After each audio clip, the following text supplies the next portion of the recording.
Hello, everyone, and welcome to the first episode of the podcast of First stuff. official. First official, yeah. Due to reasons, someone throwing their monitor or something. What? What happened? Yeah, we were gonna record last week, and shit went down some stairs. What happened? I don't know. I don't know either. What's going on? What are you talking about? So yeah, Forget it. very first episode for those. Because I also threw my monitor down the stairs. Oh, they were talking about you then. Yeah. Oh, that has nothing to do with why we didn't record. What? No, it had absolutely nothing. It was my gaming monitor. It wasn't even our actual computer monitor. Oh, it was just the situation that led up to you throwing the monitor. No. Why didn't we? That Ralph and I recorded. What day was it? It was a Wednesday. It was a Monday. You texted me specifically. Okay, Monday I went to my gaming tournament. Yes, and you were not in a good mood afterwards. Oh, yes, I was in a terrible mood. Enough to throw a monitor down some stairs. Oof. Yeah, that was a bad move. Well, it's a lucky thing because you guys probably would have got me at about a 35 because I was tired and I had a toothache. You weren't home. Yes, he was. Okay, here I'm gonna tell you legit. What the fuck happened? Shut up. I'm gonna tell you legit what happened. Well, before that, I wanted to introduce us just because Before this is a new podcast. People might not know who we are. So, hi everybody. Welcome to the very first episode of the podcast of stuff. We are 2200 Productions. I have been trying to spam us on social media. There's probably one of you versus that may or may not watch this. So, just to introduce ourselves. True enough. I'm Mike. I am the quote unquote leader, boss. Very person. unquote. Yeah. Yeah. Emphasis on the quotes. Hey, Why there's is he the versus. leader at this point? Versus. Is he actually in the thing Yeah, already? he's in the chat. But oh my god. and rest of you guys, introduce yourselves. I'm Ralph. Proceed, whatever the fuck my name is here for this thing. You are a nameless, huge entity. We're just gonna call you. You know what? I'm not even gonna do it. I don't have time for His this. name's Roger from now on. We're just gonna call him Roger. What the fuck? What? What? What even? I don't know. It's the first name that came to mind. Oh, we're done here. Well, besides those two, there are two more. I'm DA. I'm random. I'm Flo. Deal with it. Let's call back to our original podcast. The tightest laugh. Titus. Push up the nerd glasses here. But I am Okay, BG. I'm not gonna lie. You almost killed me. I lost all air from my lungs on that laugh. I knew you were waiting for something. As soon as you was like, I'm gonna introduce us, I'm like, okay. We're gonna go down this road. Oh, you fucking asshole. I am BG, and unlike our previous podcast, I will not be censoring myself. oh. Okay, does that mean the return of Laughing BG though? No. As in, like, he will cuss. My cynicism is at an all-time high, and my patience is at an all-time low. Now, is this Liquor's influence on you bringing out the hatred? Oh, no. Or, I mean, So this All is right, perfect story for time. the last Monday. I went to my gaming tournament. Everything was cool. Things turned not cool. I started drinking. I got in a super foul mood. Threw my monitor down the stairs because I was not drunk but buzzed. I was definitely stumbling into the house. So I walked up the stairs, slipped, got mad, and just kind of flung my monitor down the stairs. Came back the rest of the way. Everything is cool. My monitor's completely fine. Don't worry, people. Came back upstairs. DA and me are there. It was like 10 at the time, maybe 10:15. We were like, I was like, oh, you didn't set up the mic or anything? He says, dude, I was hoping you wouldn't make it in time. I'm done. He was just so drained from the day. So coupled with my super bad mood and have drunkenness and his completely doneness. I was like, you know what? I'm just gonna text Mike that it's not gonna happen. I don't remember the words I said, but they were a complete lie. We just neither one of us were feeling it. I was done. Douches. Like I said, I was like at a 30%. You guys, this would not have been entertaining. I could not have mustered any kind of energy for this. I was sleepy. I had a really bad toothache. And I just threw a monitor downstairs. It just wasn't happening. This is not what you wanted. I'd probably end up like, oh, the movie was fine, guys. You know, whatever. It was whatever. So I mean, there was Superman. He flew. My last week was just bad from beginning to end. It was alright. So, speaking of your drunkenness, Ralph and I, you know, we need to have a little sit down with you, sir. I'm also buzzed right now. Hey! So, you go back to our old podcast, and Mr. Albert here would often refer to Ralph and I as, quote, lushes. Still do. You drink way more than I do. No, I don't think so. Yes, you do. Okay. In the past 6 months, I may have done actual drinking maybe 5 times. I can say none for me. But do you have a beer every now and then? Every now and then. Okay, then that's what I'm saying. At this I point, don't drink. This is my mentality when it comes to drinking. I do not drink unless I am going out to drink. That will change you to the game. I don't care to go to a store and buy a beer. I don't care to go out to eat to buy a beer. You know, I don't want liquor at that instance. But if I'm going to a party, I'm going to drink. Thing is, I'm the same way. Yes, but you're having a beer every now and then. I don't do that. For a particular situation. For example, what's the particular situation? The last beer I had was I was recording Let's Brew. Okay, besides that, before then. I think meeting friends for a drink. When was this? 2-3 weeks ago, and that was a beer. Okay, and before that, really, DA, and before that, can't even remember. I couldn't tell you. You guys are luscious, okay? Says the guy who posts bottles of liquor on Facebook. Hey, they were some good bottles. Not a lush though. But how many bottles have I posted? 3? You posted some today.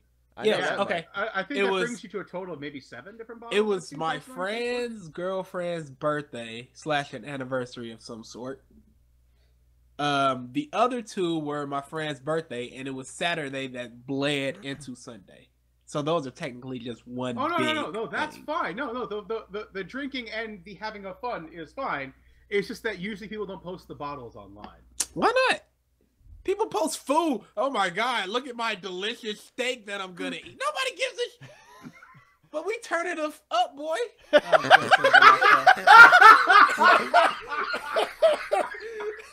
gotta break that habit. Wow, that is the blackest I have ever heard you sound. Turn up is fun. What can I say? Oh, man. See, people in my life don't even seem to realize how much I will go out and have fun with liquor. They don't see it happening. Well, it's just I'm too unassuming. Well, for us, it's just not even that. We've just dealt with you saying too much that you don't have fun doing that. Yeah. No, I never said that. I said I don't like beer. I've always liked vodka. I don't like rum. You just said during at least our last podcast, you were never much of a drinker until recently. No, I'm still not much of a drinker. Those bottles, y'all act like those bottles are for me. There's like 17 people there. I don't know. I can picture your room being like covered wall to wall with bottles now, though. Here's what I drank today. I had a beer, which was terrible. Like I was Papa Ralph and Mike sitting BG down right now. I had a beer, which was terrible, and I had two cups. I mean, you did drink. What's that called? Fucking Mexican piss It makes water. no difference. It's Beer gross. is terrible. Beer is not terrible. And I had 2 cups of half vodka, half orange juice. Okay. All right. That was my entire drinking this time. Now, for my friend's birthday, I had like 7 cups of vodka stuff. Nice. That was a bad one. I threw up after that. So one. you got turned up, as they say. Yes, boy. turns up. I am a black person, and I have very ghetto friends. Well, you do live in Detroit. That's kind of a given. Yes. All right. So the main reason that we're having this episode, we are going to sidebar like that a fucking lot. For those of you that don't know us, we can't keep on topic for the life Next of us. on the Talk-It. So, Batman versus Superman. For those of you that have been living, not even under a rock, like inner crust of the earth, came out about a month ago. In now. Superman's grave. No, but wait, there's more. Yeah, it's 6 feet under. In that same little tomb. Yeah. Superman or Batman v Superman came out. There's some strong Okay, can I stop you real quick? Go ahead. Before we started this discussion, my ire was very down for this movie. I wasn't feeling any particular way. Well, I was very negative on it. I'm spoiler. I didn't like the movie. I was very negative on it, but I wasn't angry. Now I'm starting to remember things, and I'm getting angry. Yes.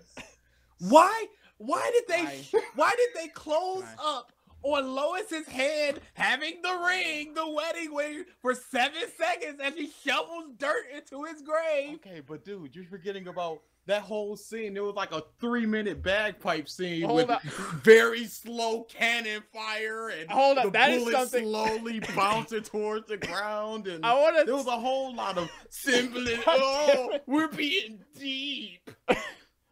Let me set this up first. Is that there's something in there that I do want to touch on. That was like something I noticed in this movie. So this movie, upon initial release and further on, reviews have been not good at all. So has its revenue. It's apparently making less than Man of Steel. Yeah, It's projected to make less than Man of Steel. so right now, let's actually hold on. Let me go to Rotten Tomato. Oops, Written Tomato. It's got a 23, I believe. Somewhere around there. Rotten Tomatoes. Batman v Superman. It is lower than Daredevil. 28%. Yeah. I saw that. That was okay. One of the best things to come out of this whole movie is Sad Affleck, by far. And I saw something where it showed like a picture of Sad Affleck, and then it had Daredevil and Batman v Superman next to each other with the higher percentages, and I was like, oh no. Hello, darkness, my old friend. But so this movie, let's go. Each of us will give, I guess, their overall opinion on it, and then we'll go into specifics. So for me, I saw the movie, I believe actually day one. I wasn't planning to, but I was really bored that day. Like I had nothing going on, and the theater that has like the really comfy recliners had one open seat left for one of the things, and I was just like, all right. Went and saw it.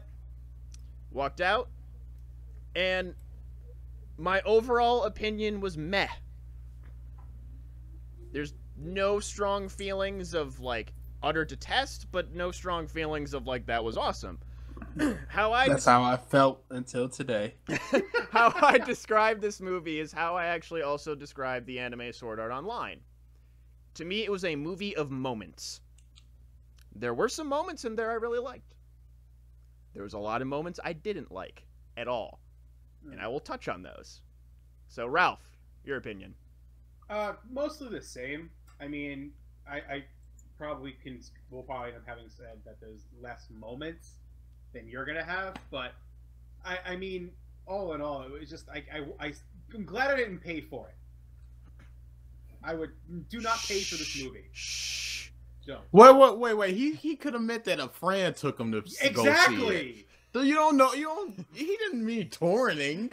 We don't do that here. Exactly. Bull crap. I went with a friend. He wanted to go see it. I told him I'm not paying Yeah. for it. He paid for me. I bought him a beer afterwards when he was sad he paid for it. Okay. Good job, friend. Friend called internet. Thanks, Al Gore. Ooh. All right, DAVG. I like how they're one entity. You don't even just okay, DA or BG. No, DA, BG. Let's hear you guys simultaneously give your fucking opinion. They're in the same mic. I'm going by microphones. This movie, how I felt about this scene was how I felt during the Batman rising up when he was a kid with the swirling bats. Oh my god! When that happened, I pumped my fist and said, "This is gonna be amazing." And that movie was simply amazing. Don't get me wrong; it was complete and total trash. I hated it. I loved it though, but it is utter garbage. But it goes so far down below zero that it comes back up to a 10. So my review is either a -50 or a positive 100. Because me and BG had a blast in the theater. I need to hear the stories of the theater going. Not the black people in the theater. Was that the Flash?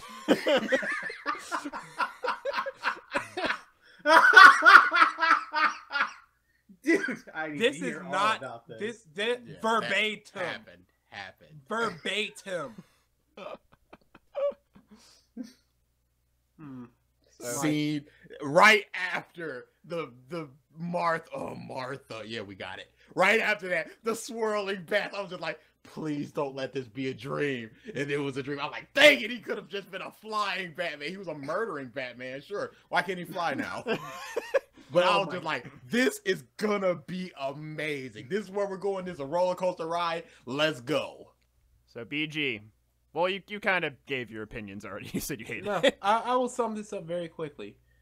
This is a movie where the titular characters are not representative of the titular characters.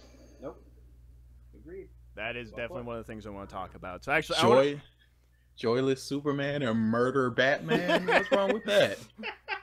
That happens. Frank Miller. That's what's wrong with that. I can pull up a comic. You say I Frank drew. Miller. Here we go. You say Frank Miller in the Dark Knight Returns comic. There's a scene where Batman has to fight somebody with a gun, and he takes the gun away and breaks it and says, "Guns are the enemy. We don't use them." Blah Not blah this blah. movie. This Batman No, goes, sir. "We're just not gonna have that fully automatic guns in your face, people, because I'm Batman." I'm gonna shoot this flamethrower, then somehow beat fire, maybe 10 feet over to Martha Kent. Sure, okay. Roller all right. coaster. So let's go in order throughout this whole movie of things that they introduce. So so we already kind of touched on the beginning Holy origin. We get it. His mother's name is Now, Martha. now. Is it How do you gonna know come that up name? later? now, How do you know that wonder. name? I Now. just wonder. now. I can understand that because people are stupid. The common person. Okay, Wait. They had to go, "Your name is Robin" for people. So they had to do this. I don't think they needed to do that. I If they think would have they named did. him, if they would have named him the appropriate name, I think they would have. people Because went. you saw the lady in front of us was like an 80-year-old woman by herself. She wouldn't have known freaking Robin, Tim Drake. You think she would have known that? Maybe. No. Why is she going to see Batman then? That's what that was the weird. I was just like, oh, this is the kind of movie we're going to. Huh?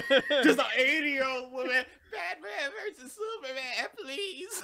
Senior discount. So, at the same time, at the end of Age of Ultron, we had people going Thanos. That's a character that's never been introduced in anything mass media. Sure, but I believe that after all the teasing that they've done, I'm sure people just look them up. You're saying 80-year-old grandma would have seen the teasers online? Even so, like, okay. There's the scene where he goes to their grave, and it closes up on her name, not the father's name. Is that before the bat came? The giant freaking man bat popped out, drooling. Yep. That was right before that. Amazing! I love this movie. What did you say? If you're going to fail, why go for a D-? Why go for a D-? Go for an F! If you're gonna walk into the class and you have not been there all semester, and you're just like, I'm gonna take it, but I'm just gonna flop. This is gonna be legendary. They went, okay, this is D material. We're just going for an F, and hopefully the room people will come and see it. The room people. All right. Oh, amazing. So we touched on the flashback in the beginning of. So here's a question I want to ask. I've heard mixed things on this. Yeah. Do we need to show the Batman origin story anymore? Absolutely. I had this argument with someone. Yeah, no, I agree. When is the last time mass media saw the Batman origin story? I agree with you. It was 10 years ago now. It was 11 years ago. Oh, Batman Begins came out in 2005. That was the last time we saw his origin. Mm-hmm. This is the same people that say we don't need to see Spider-Man's origin. But from Spider-Man 2002 to Amazing Spider-Man, it was roughly 10 to 11 years. Yeah. Like, there are children born that start enjoying, they're born, and then they get into these characters and have never seen what they're about or how they came to be in a movie format unless they see those movies. Mm-hmm. So, it's whatever. Let's not forget that now and they did it very quickly. It was roughly 3 to 4 minutes, like very quick. Yep. This is his origin. That's fine. I agree. I was just curious about your guys' opinion. So right after that, get to the Lois Lane's. No, Jimmy. The bats. Jimmy. The bats. Oh, I thought you mentioned that already. Okay, talk about the bats. You guys didn't agree with me that was one of the best scenes of the movie because it closed up on his feet, and I'm like, he's gonna rise up. The bats are gonna carry him, and he's gonna be like, it's gonna be like Up, but with bats. And then he started flying. I'm like, oh my goodness. Okay, I'm very I see, and I just shook my head. That got me in such a good mood. I knew what this movie was gonna be. I just started shoveling popcorn like, let's go. Literally, my reaction to seeing that part was I sat back in the chair and I was like, this is gonna be a thing we talk about. Yeah, because you know at that exact moment what kind of movie this is gonna be. Yeah. You're not gonna be like, oh, other than that part, this movie was amazing. No, it's just like, this movie is a complete and total failure. What is this? I didn't even have a reaction to the scene. I was laughing to myself about the reactions I knew everyone else would have. If I could have just raised my fist and just fist pumped, I would have. But I didn't want to get shanked in this black auditorium. I didn't get a booyah. I'm so pissed. For Cyborg. The father could have just been like, I'll bring out the Booyah Cube. I don't even have give me something. Do you hear the words he just said? The father brings out the fail up. That's what you gotta do. So then every time he uses the power of the cube. Yes, he has to say Booyah. Now you're getting it. Oh. That you fail up. Something came up my throat there, right?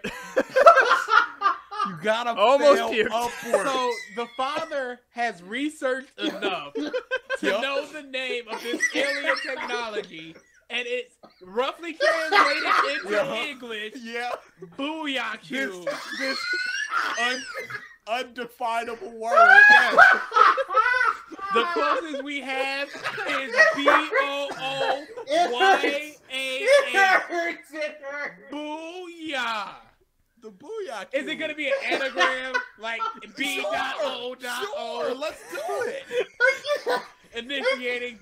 BooYaa program. Yes. I can't. BooYaa.exe initiate. That's what we gotta do. If you're gonna go for it, go for it. If Okay. you're running a marathon, you don't stop halfway. If you gotta crawl your way through broken glass, you finish. And that's the finish line. The BooYaa cube. Yeah, I think DA, I think we got the title for this, unless there's something else. No, something else is gonna come out. All right, we're in scene 3. We are like minute 4 into this movie. So Batman Rises. I mean, Finally. Yeah, that's really the thing. I was just like, he's finally rising. Yes. Bane's watching this movie. He's like, I knew he would. You go, girl. Why do I live? Catwoman killed me. Why is my ghost interested in this nonsense? Oh yes, the BooYaa cube. Oh, okay. So he rises. I'm gonna have a 6-pack abs by the time we're done with this fucking podcast. So, I'm laughing so now, hard. this is, I think, BG Rage's point 1. Jimmy Olsen. Yeah, when that happened, BG was like, was that Jimmy Olsen? I'm like, no, they wouldn't. Secret Agents Jimmy Olsen? That doesn't make any sense. They wouldn't just do that. The credits came. I was like, that was Jimmy Olsen. I was like, oh. Did you read Snyder's thing about killing him? Oh, absolutely. Why wouldn't I? Stupid. What did he say? Fucking He said, stupid. originally that role was supposed to be for Jesse Eisenberg, the person that's playing Lex, and it was going to be like the Drew Barrymore Scream moment. Oh, this is Jimmy Olsen played by a big actor. You'd think he'd be in the movies forever, and we're just going to kill him off. But once they had him be Lex, there's no reason to do that anymore. But they still went with it. So they said, oh, we wanted to have some fun with Jimmy Olsen, and fun with shooting him in the head. Minute 8 into the movie. I was gonna say, we've already... Shut up, Mike. We have established the Mike, definition Mike, of fun for this I don't care movie. what you're trying to do. I don't care what you're trying to segue to. I don't care what the joke you're trying to set up. Shut up for a second. Jimmy Olsen grounds Clark Kent. He's part of the human aspect of Clark Kent. This is what these two movies have failed at so bad. It's the human aspect of Superman. They're so fixated on this Jesus godlike allegory that they're not focusing on what makes Superman Superman, and that's him as a person. Superman is just a farmer from Kansas with powers. He is not God. He does not have this inner turmoil of what's the right thing to do. No, he knows what he believes is the right thing to do, and he does it. That scene. And Jimmy Olsen, Scene 3. Jimmy Olsen is a big part of the Clark Kent character, and it's clear that Zack Snyder does not care about Clark Kent. Why did no, Superman swoop in at that point or anything? In a recent interview, didn't he? Because say it wasn't genuinely Lois liked Lane. Superman? That was the point of Lex's whole thing. What did you say, Ralph? I thought he was interviewed recently, and they asked him if he enjoyed Superman's actual origin. He said no. That's why he's doing it this way. I don't know. I don't read up on Zack. I just know that much. So yeah, then right after that, Deus Ex Superman for Lois Lane.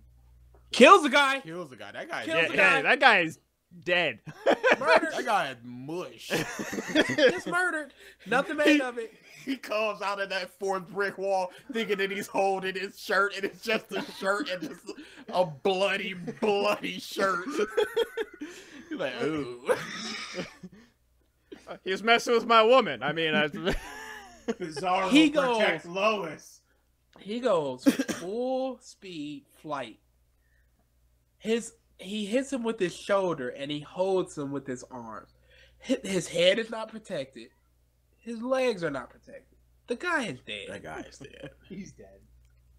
He just murdered a Two guy. different things could have happened. He could have just, pushed Lois, grabbed Lois, and the bullet would have shot him in the head and it would have did no damage. Or he could have just, grabbed him and pushed him through the wall. But as he moment where he would have hit the wall, he turns around and Superman takes the brunt of the walls. So you get the same wall impact, but without the dude, dying. No corpse. Within 12 minutes of this movie, we have Jimmy Olsen dying and Superman killing a person. And the most amazing scene in the movie. We also forgot the whole Wayne Tower falling and that, but that was like in the trailers. I mean, it happened. I work for you, Mr. Wayne. I work for Why you. can we give a crap about that guy that was trying to... Hold on, dear. Hold on.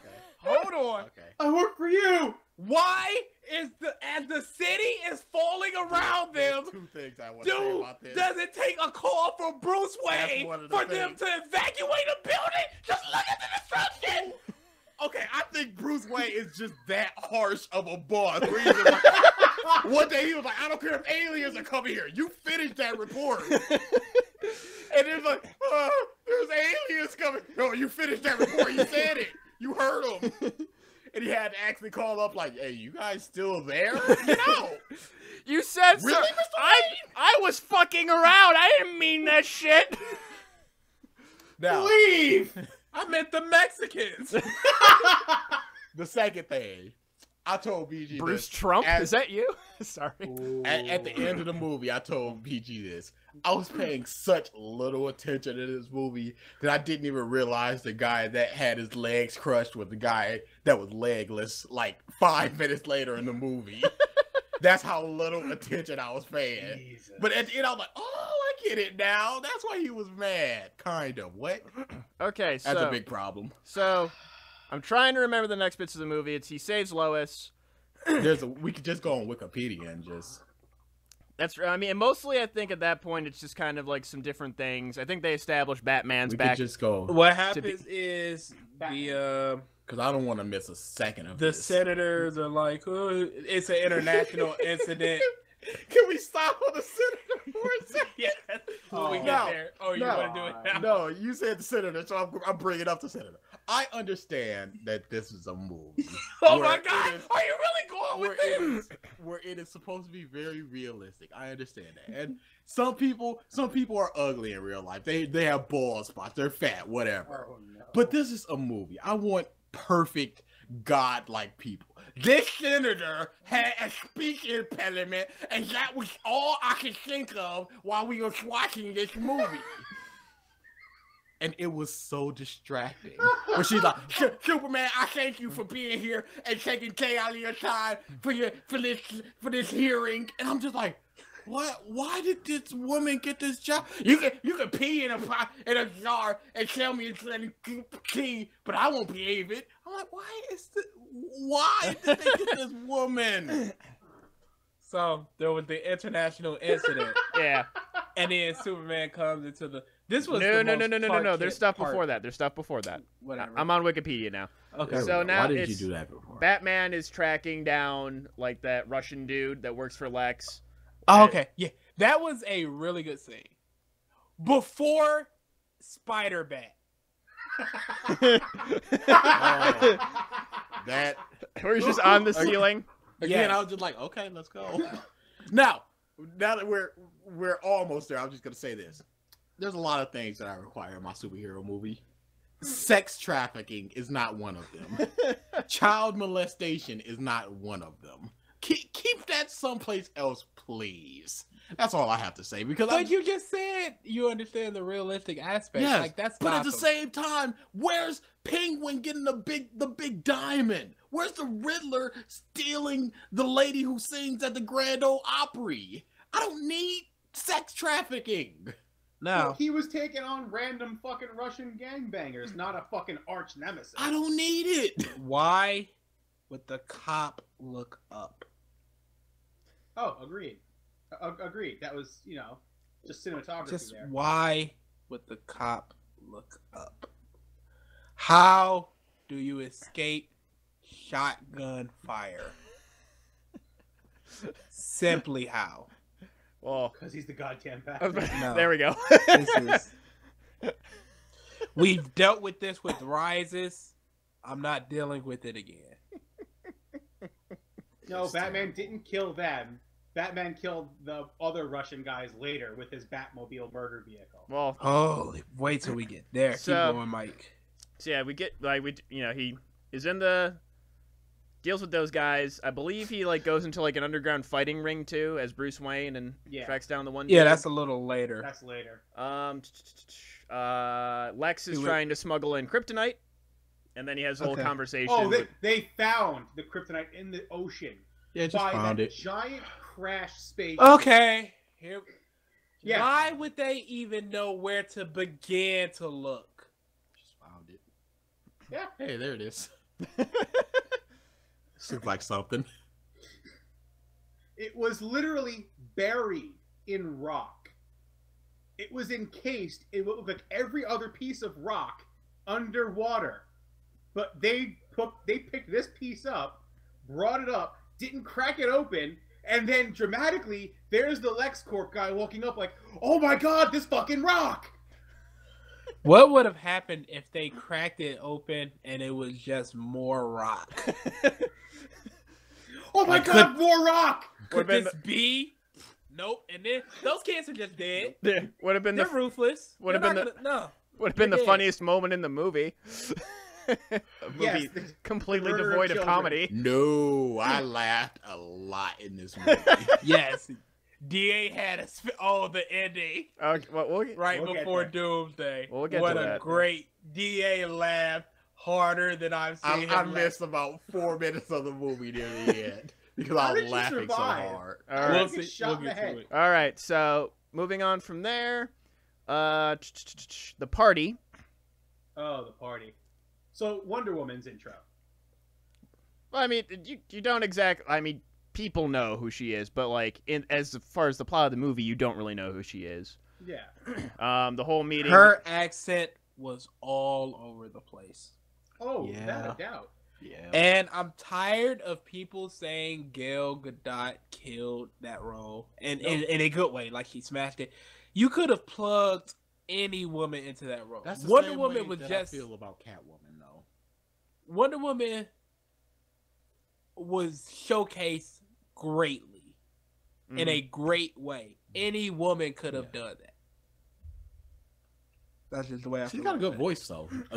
She's got a good baritone to her. She's got a good warrior voice. Yeah, I agree with that. When she leaped against Doom, though, and she just yelled, I was like, "That's a good Wonder Woman." Yeah. Yell. No Yeah. matter what, I still want Gina Carano. No, If nothing else, make her Big Barda. she's a little too rough. I told you. Exactly. That. No, she's a little too. I don't think so. Well, Big Barda is rough. Big Barda, sure. but What actress? not Wonder What Woman. name? Gina Carano. She played the big tank woman in Deadpool. Oh, okay. Yeah. Yeah. I wanted her to be Wonder Woman from the very beginning. And it just didn't happen. Because she used to be in MMA too. Okay. So Yep. that would have been nice. So we have the party Oh, scene. the party scene. Yeah. So everyone saw that from the trailers, of course. But Mhm. I did. I've always felt the dialogue between Clark and Bruce there was really good. Lex was. already knows who these people are, which pisses me off. We'll get to it, but it really pisses me off. He already knows who they are. Lex, this is the first long form talking of Lex. Mm-hmm. He's too.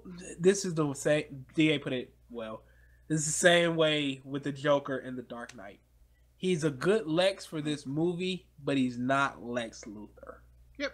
That's exactly how I felt. He's too eccentric, whereas Lex is kind of suave. He's a douchebag. Lex is a douchebag, and this Lex is a douchebag. The whole step into my office thing. Oh, I and love that. That was good. that's really douchey stuff. But the eccentric. pulls out a giant jar of Jolly Ranchers. I feel like I'd be like that if I was rich. Yeah, exactly. He's a rich, spoiled kid. What? You would. He's a rich, spoiled kid. Like But this it Lex was to too me, simple. what the Lex that I'm used to in the Justice League and Injustice and stuff is more egotistical. Yes. Like he is. Well, this one had ridiculous ego. He was just very eccentric. It's like ego and arrogance versus ego and maniacness or maniacalness. Like this, Lex was he was just a like, mad scientist. yeah. Yeah, this Lex was almost manic in his personality. Exactly. Versus, like... Which makes sense if he's so against Superman. In a way, like, To a degree. yeah, like, to me, just, like, the Lex that I've seen is, like, he just has this arrogance about him that he is the best that humanity can offer, and the fact that this perfect man in Superman exists is a direct... it's like almost... Here we go. Go ahead. Here we go. Go. Batman was Lex Luthor. Yeah. You know what? Oh, You're right. yeah. You're right. Wow. That whole image of Lex Luthor goes right out the window when one of his first scenes is him just up there stuttering and gods are made from men and up from the sky. Enjoy the party, everyone. Yeah. Get turned up. You know, when he, Boy. when he literally couldn't That- find the correct words, his character was dead for me. Yeah, he played a little autistic. Yeah. Bit weird. He So- played Jesse Eisenberg. That's playing Lex Luthor. That's literally what he did. So, He we plays got... the same character every time in every movie. So in that party, we got that whole stuff, Batman getting the information. So he gets the information, and I believe after that is... So let's see. I'm going through the synopsis right now. Can I say Alfred was fantastic? I love sassy yeah. Alfred. Jeremy He Irons, clearly was having zero of Batman. so great. I love Jeremy Irons. And yeah, he was a bright spot in this movie for sure. I just needed a whatever, Bruce. Because he was just done with them. You can clearly tell that he's had the "why are you killing people" thing. Because he didn't even mention it. He's just like, whatever. Oh! You're going to do what you're going to do. Fuck. It. Okay, so right after this, he has the data from Lex. And he decrypts it at the Batcave, and then we have the nightmare scene. Yes. This was a scene where I laughed so hard. I almost missed the Flash scene. That's how hard I was laughing. All right, let's hear it. Why? When he first, it starts with him opening the box, and it's a green glow, and Batman's like, "Oh yeah, take that bastard down," and then it's just 2 light bulbs, which was funny enough as itself. But then it's just like, "Oh, it's a raid!" Batman takes out a gun.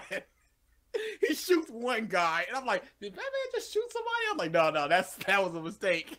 And then he goes out of the truck. He shoots once to the left, once to the right. I'm just like, yes, he's shooting guns, amazing. Because they got the character that wrong. They're showing me that they just don't even care. And that just little that 10 movie, 100 movie. So, like, at this point, I was kind of okay with the whole Batman thing, because I'm like, it's obviously a dream.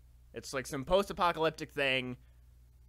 Because, like, I'd read before I went to see the movie that Batman killed people, and I'm like, okay, that seems weird. And then, so I saw that, and I'm like, maybe it's just a dream sequence. More later on that. Okay. I don't believe this was a dream sequence. I believe that this was an alternate universe we saw. I'd agree. The paradox, the Flashpoint. I don't know if it's Flashpoint, but it's definitely a world. It's definitely an alternate universe to me, because you have a Batman that is so against the Batman mantra, using guns, that I wouldn't be surprised if that was his father, because his father didn't give a crap about using guns. But you had a Batman that was so against the Batman mantra. Then you had a Flash that went, you were right about him. Lois is the key. Lois dying, whatever. Yeah. You know, and he turns against the world. So that gives credence to the vision he just saw. Mm-hmm. As well as, Flash coming out of nowhere and doing that. Is that based on any certain costume? Because, like, I didn't realize that was the Flash. in all honesty, I thought it was Cyborg. It's kind of based on a costume. But Okay. here's what a lot of people are thinking. A lot of people are thinking that is the Injustice universe. Ew. Huh? That's what I mean. That's what it seemed like most to me. A Superman that has taken over the world. It seemed very injustice. What about the No, but parademons? he hasn't taken over anything. And- That's Apocalypse 2.0. Now, here's the thing with the parademons. There are two trains of thought there. Now, they're clearly parademons because there's also the Omega sign from Darkseid.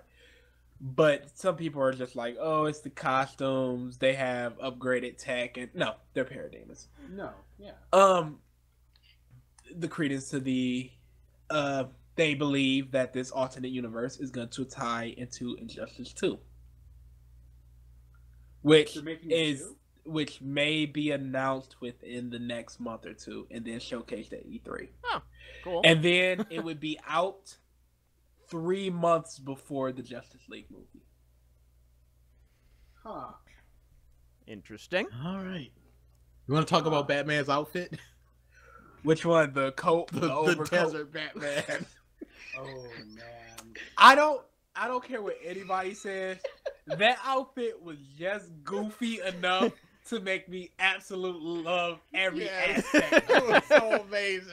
He has a hat or something on that doesn't cover the bat ears. Like, they're just prominent. The Bat Scout. I'm gonna It's get just- that last badge. It's just an amazing outfit. It was amazing. So yeah, we That have. whole drink sequence, just amazing stuff. So we got all that, the nightmare scene. So. The The end of the nightmare scene, I actually like when Superman came down. He was like, laser, just kill people, cut them straight in half. I'm sure that's going to be shown in great detail in the R-rated cut.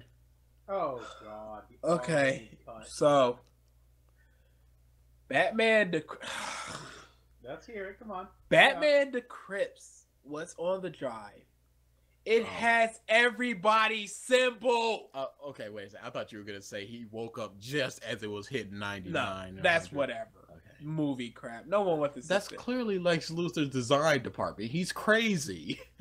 he made their names. He made their outfits. This woman, I wonder what we'll call her. Wonder. That guy moved in a flat. But there was nothing for the cyborg. I was gonna make something, but we're not racist anymore. BooYaa box. And then Yeah, Aquaman, whatever. Like, they have the, whatever. The symbols are there. That's nonsense. Oh yeah, no, it's a definite like blatant So, call out. here's what you were just talking about. The audience wouldn't get the Martha thing, but they're going to get the symbols of the heroes? I think that was more for the fans. And I listened to a lot of podcasts since it came out, and it's a lot of I don't like them because everybody hates this movie. And it's not fun because with The Dark Knight Rises, there was dissenting opinions. Everybody hates this movie. It's not fun to listen to. But Wonder Woman near the end of the movie opened up the files in the order that the movies are coming out. Oh, that's interesting. It's something. That's pretty cool, actually. It's something. At the same time, no. Oh. All right, so I believe the next scene is. I do not like that Flash. Batman. Flash looked kind of Indian. It was weird. Yes, I do not Yeah, like that yeah. Flash. Yeah. The next thing was what? Well, it's like that's them showing the scenes is when Wonder Woman's looking at it. But I believe Yeah. we may have either missed or that's the next scene of Batman, the chase scene with the Batmobile. And then, of course, before that, it's all the posturizing by Clark Kent, like, you're supposed to be covering the football game, but Batman! And all that stuff. But Man, that nobody bad wants guy, to though. hear Clark Kent take on the Batman. Trailer. Right, audience? So, Perry, walks around the corner. Lex, you got my $5,000, right? Hey, here you go. Good job. Feed that fire. so Perry White does not care about headlines or anything because No, he this doesn't. bat thing is big. He already said that newspapers don't sell. So, you know what he's doing? Instead of going for D sales, he's going for F sales. Perry White is the producers and the directors and everybody in this movie. No, we don't want this. We want this less interesting thing. Instead of doing a good thing, do a terrible thing. Clark Kent is going on his own dime to Gotham, staying in hotels on his own dime, travel on his own dime, and giving him a full story. And he went, but our local sports team, though. But the Metropolis Warriors. Oh, actually, They called him the Superman. Who did? Wait, what? In the beginning, it was something like 8 months since the Superman or something. I don't. Ooh. They called him the Superman. Ooh. I don't like this movie. so, I loved it. fuck, what was I just thinking? Shit. Superman. That's Something crazy. about... Oh, the fact that Gotham and Metropolis are like a bay. Here we go. So, Sake of convenience. Metropolis is meant to be. It can be. New York or supposed to LA? be- No. No. Metropolis is Metropolis is like where Chicago is in comparison to New No. York. geographically. It's supposed to be in Kansas, but the closest I would think it would be is akin to Denver. It's on a bay though. Akin to Denver. And So a lot of people think like Denmark or something way out there. I know Gotham is supposed to be Chicago. Gotham, they're not a ferry ride away from each other. They made it New York to New Jersey. Yeah. It's dumb. Yeah. For the sake of convenience.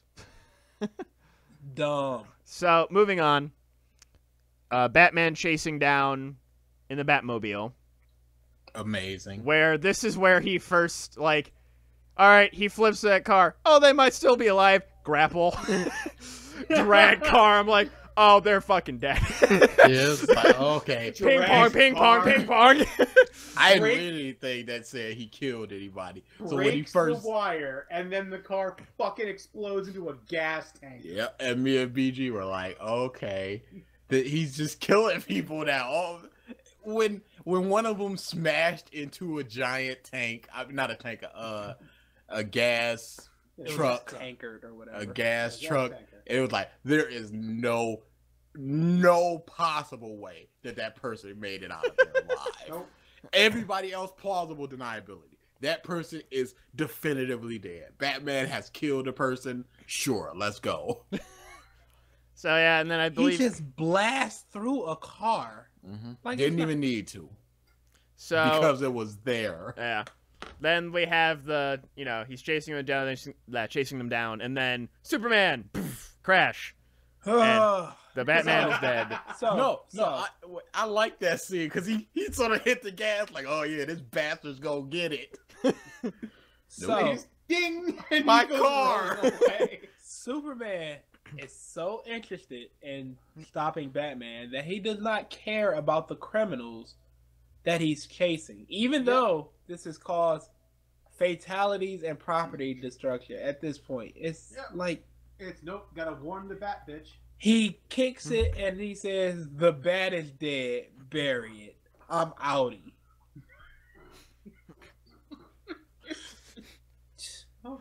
The bat is dead. I need to go now. I have to go get turned up, as the youth say. Whoosh. How about a smile there, Soups? Anywhere? No. Okay. He That only did smiled- lead. He only to a- smiles when he's about to get laid by Lois. Come on now. It did lead to a very good scene. Hmm. The Batmobile is just trudging along, sparks going all out of it. It just sort of dies when it gets to the Batcave. And I actually really like this scene. Batman hops out the car, takes off the cowl, goes right to the computer. I like that scene. Because that's a very Batman moment. Mm-hmm. Oh, That's all. That's So all. then the next scene is the courthouse scene. Oh God.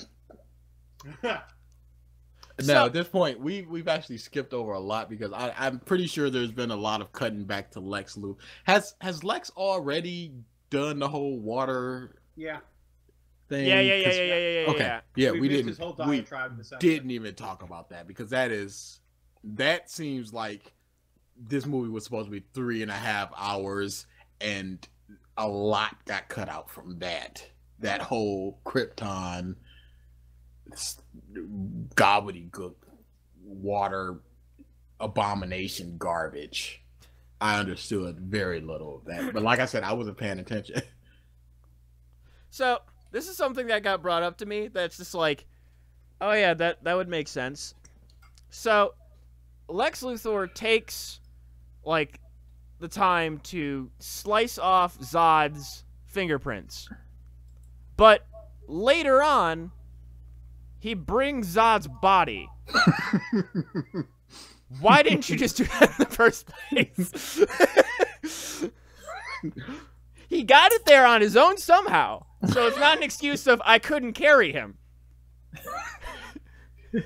Got him somehow past all that security and stuff. Whatever. The only security they showed was a fingerprint scanner, which that's a whole nother discussion of your security fucking sucks in a Kryptonian ship. If Harry Osborn could take down a bunch of guards, Lex can too. Yeah, really? Dude, don't remind me of that movie. Please. I'm sure the studio is saying that too. Did you see the new? Oh, I don't like Wait, Spider-Man Homecoming, coming home. We got him, motherfucker.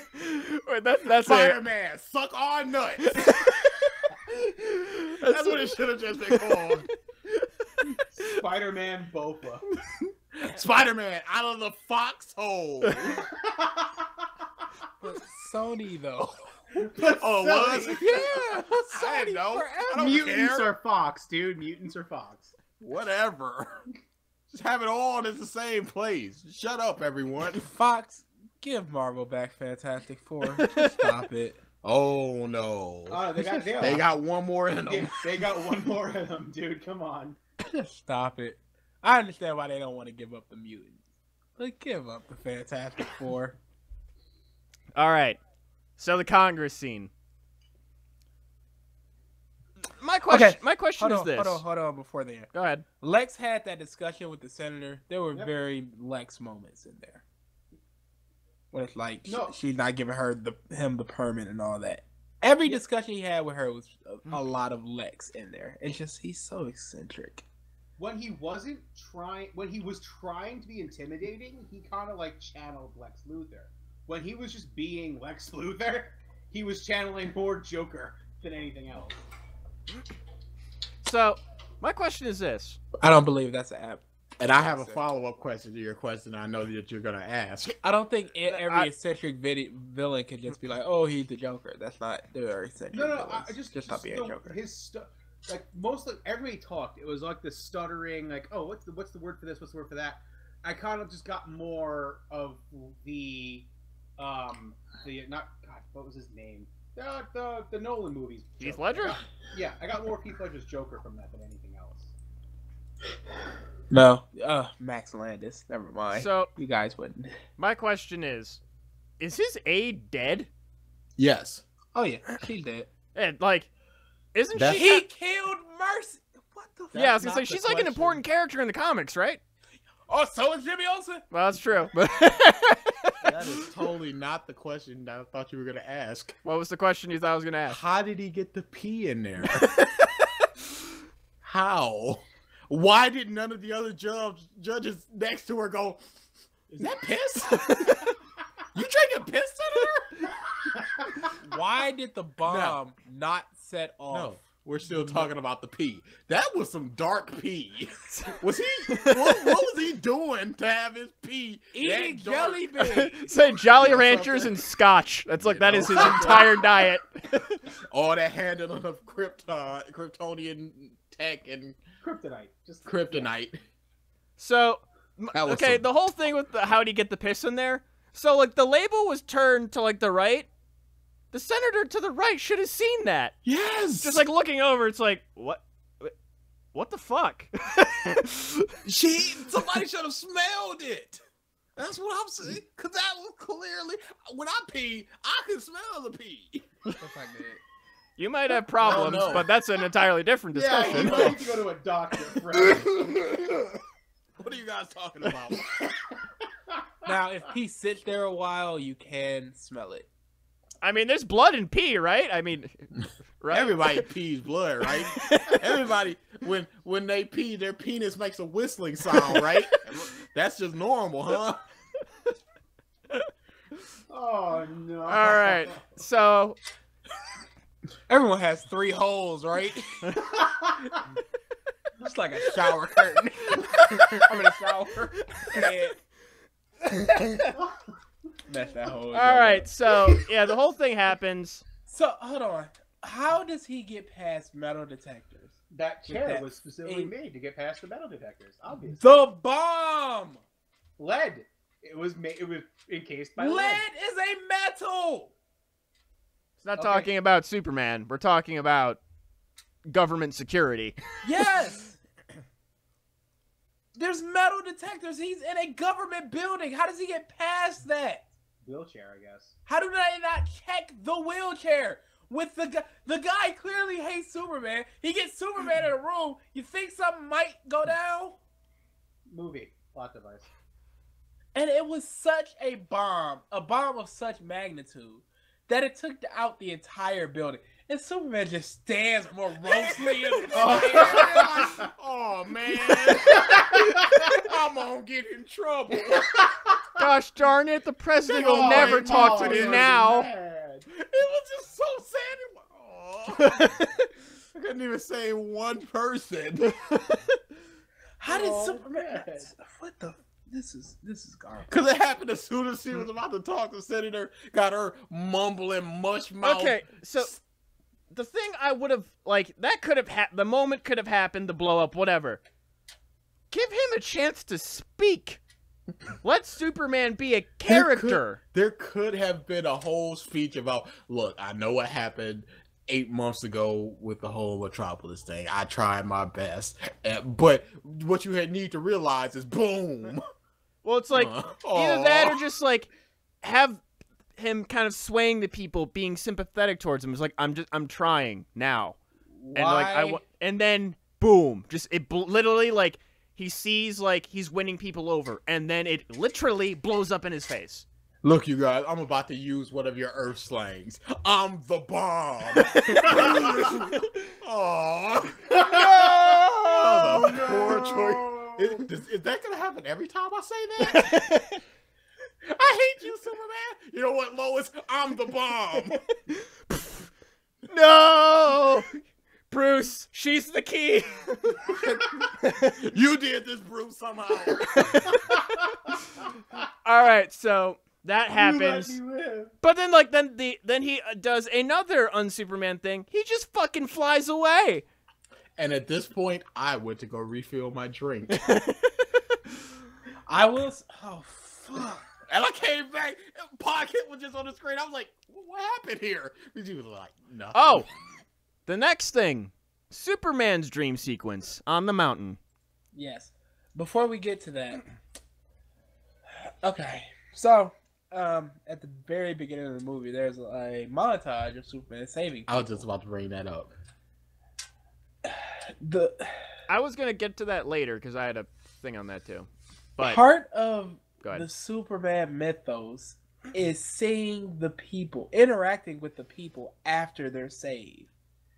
I'm going a completely different direction. He saves everyone with a grimace on his face. That's exactly where I was going. Mm-hmm. When he was pulling that tankard, he just had this just mad, salty look on his face. I was like, this scene could be made exponentially better by one thing. There's a smile, whatever. But he's pulling the tanker, maybe 10, 15 seconds. So that we know that it's established that he's pulling the thing, and it's a long distance that he has to pull it.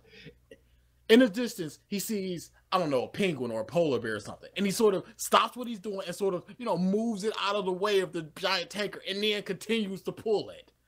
Like a slight ice breath towards it. Yeah, just like, on your way. Or that he stops as it's crossing. Yeah, something like that. That would have helped with this character. But he was just like, Because, to me, even before that, when he's, trying to follow Bruce, he, turns and sees the TV, and then he, it's like a teenager that needs to do chores. He's just it is sort of like he's like, I gotta save people. That's, what the fuck? It's not Superman. I'm trying to do my job that I am not being paid for and that nobody wants right now. To him. Yeah, it's a job. And he is fed up with his bosses, which are the people. And Perry White. But hey, because he was there to report on the Batman and Bruce Wayne, but then he was just like, no, I have to do my other job now. See, but here's the funny thing, though. He was raised by two people who both told him he doesn't owe people shit, but he still does it. So why do it? I wish he turned his head and there was a tornado, and he just goes to fly off. You're like, do I say it? Do I not say it? Then Dream Dad comes up and just like, no. Okay, Dad, they can die. Flies away. The only way that I'll let people die is in a tornado. No, but Moss or my had hand. that moment too. We're actively murdering them. No, because even fucking Martha was just like, no, you don't owe this planet anything. You don't owe these people anything. Let them burn. I kind of liked her speech because she was like, look, you can either do everything 100% all the time or you can do nothing. There is no in between. You don't owe these people anything. Make your own choice. I'm tired of you coming here every single week. I'm working at a bar. You ain't sending me no money. She got real ghetto. She's our rolling. Just saving people pay the bills. So next, she's just working at a bar. I'm like, you Superman. So okay, I guess moving on. Next scene is she gets kidnapped. Both her and Lois get kidnapped by Lex, and the whole thing of literally, that scene showed that currently. Lois. Stop. Go ahead. Stop. You're forgetting the stopped payments of the wheelchair dude. Yep. Bruce getting sent the whole "you let your family die." Yeah, and the training montage. Lex. I thought that training montage was awesome. It was all right. Lex knows who Bruce Wayne and Superman is. This is ridiculous. I believe I brought up the comic. DA, you've really warped my mind from that revisited episode. But I believe I brought this up before, where there was an episode. Oh, I think it was only in Supes Bats Revisited. Anyway, there was a comic where Lex had this supercomputer algorithm or something that calculated who Superman was, and it pointed out it was Clark Kent. And he just went, no, this thing is wrong. It's stupid. And he didn't believe it. But he knows, because part of the aspect of Lex's character is he doesn't believe Superman is anything but Superman. That's what a lot of people believe. That's why Superman can get away with his quote-unquote disguise. Which, funny enough, Gal Gadot looked a lot different in glasses. Yeah. Oh, yeah. So, the glasses, they do something. And her hair in a ponytail and stuff. Yeah, she looked a lot different. But, Lex is against Superman. He doesn't... Whatever. Now, speaking of Gal Gadot, let's talk about this whole picture thing. Was her retrieving the picture I don't want people to see that I'm Wonder Woman and I've been alive for 100 years, or was that a sentimental thing? No, okay. I because think it was, I don't want people seeing that I'm alive still. In the picture, it's her co-star in the Wonder Woman movie. So I'm like, maybe Trevor. that's the last. Trevor Smith, I believe. Because in my mind, in my own head, canon, I'm just like, that is the last time that she was Wonder Woman. She's her boyfriend or husband or whatever that guy was like, you got to stop doing this. This isn't right or whatever. And she's like, and okay. he's, oh my God, he's super salty in New 52. Because she's all into soups, and he's just like, oh man, friend zone. Got a penis too. So, is it a super penis? But that would make sense. That would make sense because, like I said, I was making about this whole thing in my mind. That would make sense because in the end, she gets hit by Doomsday, and she gets up and she starts smiling. In my mind, that's just like, oh yeah, she battle right back to it. Okay. She's happy to be back here. I believe at one point in the movie, she said something like, I had abandoned the world of men. That was at the very end. So I would assume that the picture is more sentimental than people. Because if she's abandoned the world of man, she's not where people are. She's probably on Themyscira again. So she wouldn't care if people saw her as Wonder Woman. They're not going to see her. So I would assume it was more sentimental. Yeah. And I was thinking, like, you know, if somebody did see that picture, she'd be like, yes, I look like my grandmother. What's the deal? It's not hard. Fair enough. Yeah, you're right. All right, so The kidnapping. yeah, kidnapping. This scene kind of proved that Lois Lane, as of right now, just can't die. Literally, she gets pushed off a building, and she's falling. She turns her head, and he's there. Just He's falling alongside her until he decides to catch her. yeah. I wish at the same time he was just sort of pulling off his suit. Like I couldn't do both. I couldn't fly here and Okay. hold this. So if they explain, I got $16. if they explain a single thing about Superman, Superman is very smart, and Not according to that dude. he's very. Oh my God! Why did you even show me that garbage? Superman is very smart, and he has memorized the heartbeat patterns of the people he cares about. So there's a comic where he's battling this giant alien force with the Justice League, and all of a sudden he can no longer hear Pa Kent's heartbeat because he has a heart attack, and he goes flying towards Pa Kent. And it's one of the best, like, it's one of my favorite. It's super goofy too, because he just goes flying and he says, he just screams, I can save him, I can save everybody, and his hair is on fire from the friction of how fast he's flying. It's just a ridiculous, like, goofy, but it's really heartbreaking. So it's easy to see why he would know Lois is in danger, because her heart rate would elevate to a certain level. Yeah. So, That's I'm glad they explained that in the movie. Yeah, I was saying, that's knowing the mythos, though. Yeah. That was Mythos. It's a character, whatever. It's a word. Mythos. I've heard it pronounced both ways. Yeah, manga. Touche. So then the whole scene with, Lex and Superman, which that was a good scene. I enjoyed that scene. Yeah. Oh, that was some I like him just making it rain with the pictures on him. Yeah. That was some Lex. So what is the mother had of a very god? Lex Witch? Luthor plans. Yeah.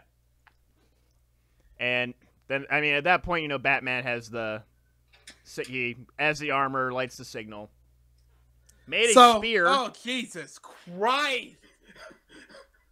Here we go. So, Please. he says, I have to go talk to Batman or I have to kill him. That's pretty much the discussion there. Yeah. The next scene is, but of course, Clark, can't you find your mom? No time. with the heartbeat here. You found me. Can't you find her? There's no time. I'm standing here telling you that there's no time. I'm running out of time. Oh, Wait. wait. The line that he says there. No one in this world can stay good forever. This isn't Superman, and this isn't Yes, Batman. exactly. Yes, it is. So Somebody had a very good theory that it is, in fact, an alternate universe, but this is the origins of the evil Justice League. yeah, I heard that one. And it's just gonna be The Injustice Lords or whatever it was. The next movie is just gonna be the bright and sunny Justice League, and people are gonna be like, "Oh, okay." It makes sense now. We've been trolled for 8 years. I've also heard that this is the dark before the dawn. That the Justice League movie, when it comes out, everybody will understand their place, and they'll be happy to sunshine and smiles all around, teamwork and camaraderie. Yeah. So, the That next scene is, of course, the fight. Superman has said to Lois, I have to talk to him or I have to kill him. He says 3 lines to Batman, and then it's just like, well, guess I just gotta kill him. I know. He just like there was a limp of an attempt. Didn't even try. I don't believe that's the truth. I believe that Superman is a very fair man, and he was simply paying back Batman for every shot that he gave him with another shot. He's just trying to make it even so that nobody will win. Here's a fact. In Who Framed Roger Rabbit, they had a clause that Bugs Bunny and Mickey Mouse had to say the exact same amount of words. That was a clause in the movie so that nobody would win. I think that's what Superman wanted. Superman wanted to show Batman, hey, you could have beat me maybe, but, I'll give you a couple slugs. I think that's what happened. Go. I don't think... If I wanted it, you'd be dead. But that's after he really hurted his ears. Wait. His mother is going to die. I think he would have made more of an effort to be like, yo, my mom is going to die. He's a fair man. He's a fair man, right, BG? Is Superman not a fair man? Yes. All right, then. Score 1 for David S. Goyer. One of my favorite parts. One of my favorite parts of this fight is right before the stupid. One of my favorite parts of this movie pisses me off. I'm just realizing how much it pisses me off. This movie was amazing. One of my favorite parts is before he blasts him through the building, the whole stay down thing. Superman is just walking towards Batman, and Batman is standing his ground until he's about 4 feet from him. Then he takes about 2 half steps back before Superman blasts him through that building. Just like, holy Superman is walking towards me, and I've got nothing. I forgot to come this far. So my favorite part of the fight is it's just a small little moment, but again, like I said, this movie had moments that I liked.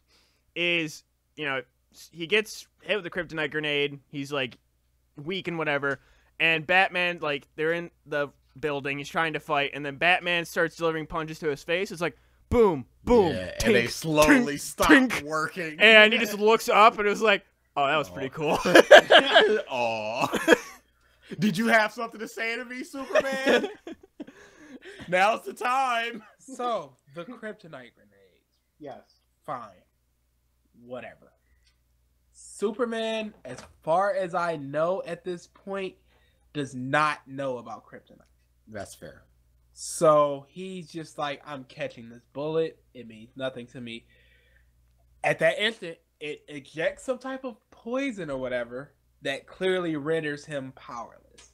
Or, weak. Less powerful.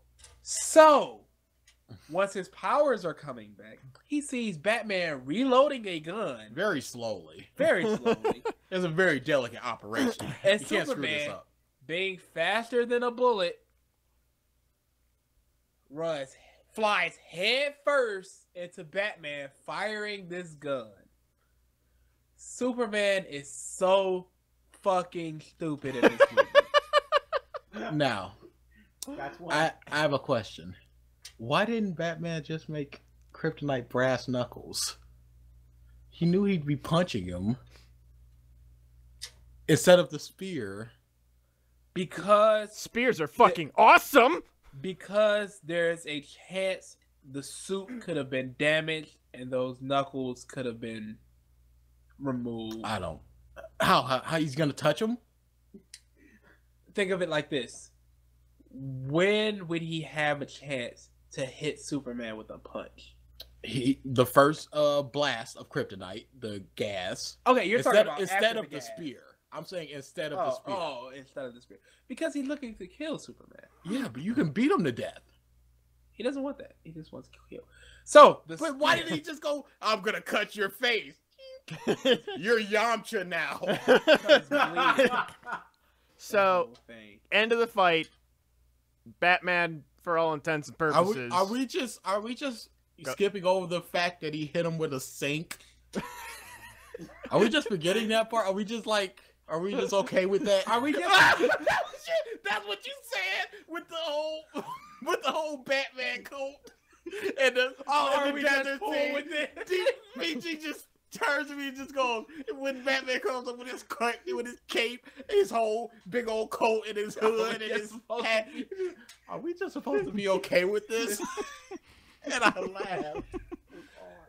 So, Superman is getting his powers kind of. No, he had just gotten hit with the second kryptonite grenade when that sink hit him. Yeah. So his powers are pretty much at their minimum. Batman hits him with a sink and then throws him several stories down. Why is Superman not dead? Yeah. And then he takes him and just swings him by the thing. Oh, yeah, and the hits him grappling with a bunch hook. of pillars. You're no man. Men are not cowards. Aliens So- suck. This whole thing. Build a wall from Was 2016. This is so stupid. Batman knows perfectly where this fight is going to end. Hated it. Because he put the spear right where it needs to be. Superman could have thrown him 70 billion different directions away from that building. He threw him through that building. It went perfectly there. And he's like, this is the end of the fight, and this is the instrument of your destruction. And it's just there. This is the instrument of your It's like- liberation. This is showing the whole prep time Batman doop-a-doo. Yeah. Would have made more sense. Just have the Batwing, drop it in. Oh, but it wasn't the Batwing, guys! Right? What? Reddit said that it was a drone. Yeah. It was a drone. Oh, and- Mike. I would have so many words for you if I gave a shit. What happened to that, Pro? What happened to all of that? What I was. It is firing on the Batmobile! Your words. Yeah, Emphatically. The people on Reddit said, the people that are there said. Boy, That the whatever news reports I was reading on IGN were wrong. I It happens. knew. Then don't report them as fact. I didn't. I reported them as what I read. What a show. I said I read this. So, Superman, Batman stands over the charred remains of Superman, ready to Clearly defeated them. clearly defeated, I am victorious. ready to deliver this death blow when he said, "Please, you're killing Martha." What? Why? Why would you say that, Superman?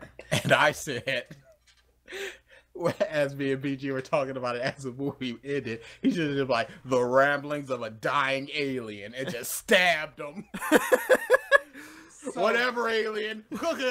after that, Bruce, for roughly 90 seconds, yells at Superman, "Why did you say that name? Why?" Superman says nothing. Takes Lois running in to go, "That's his mom."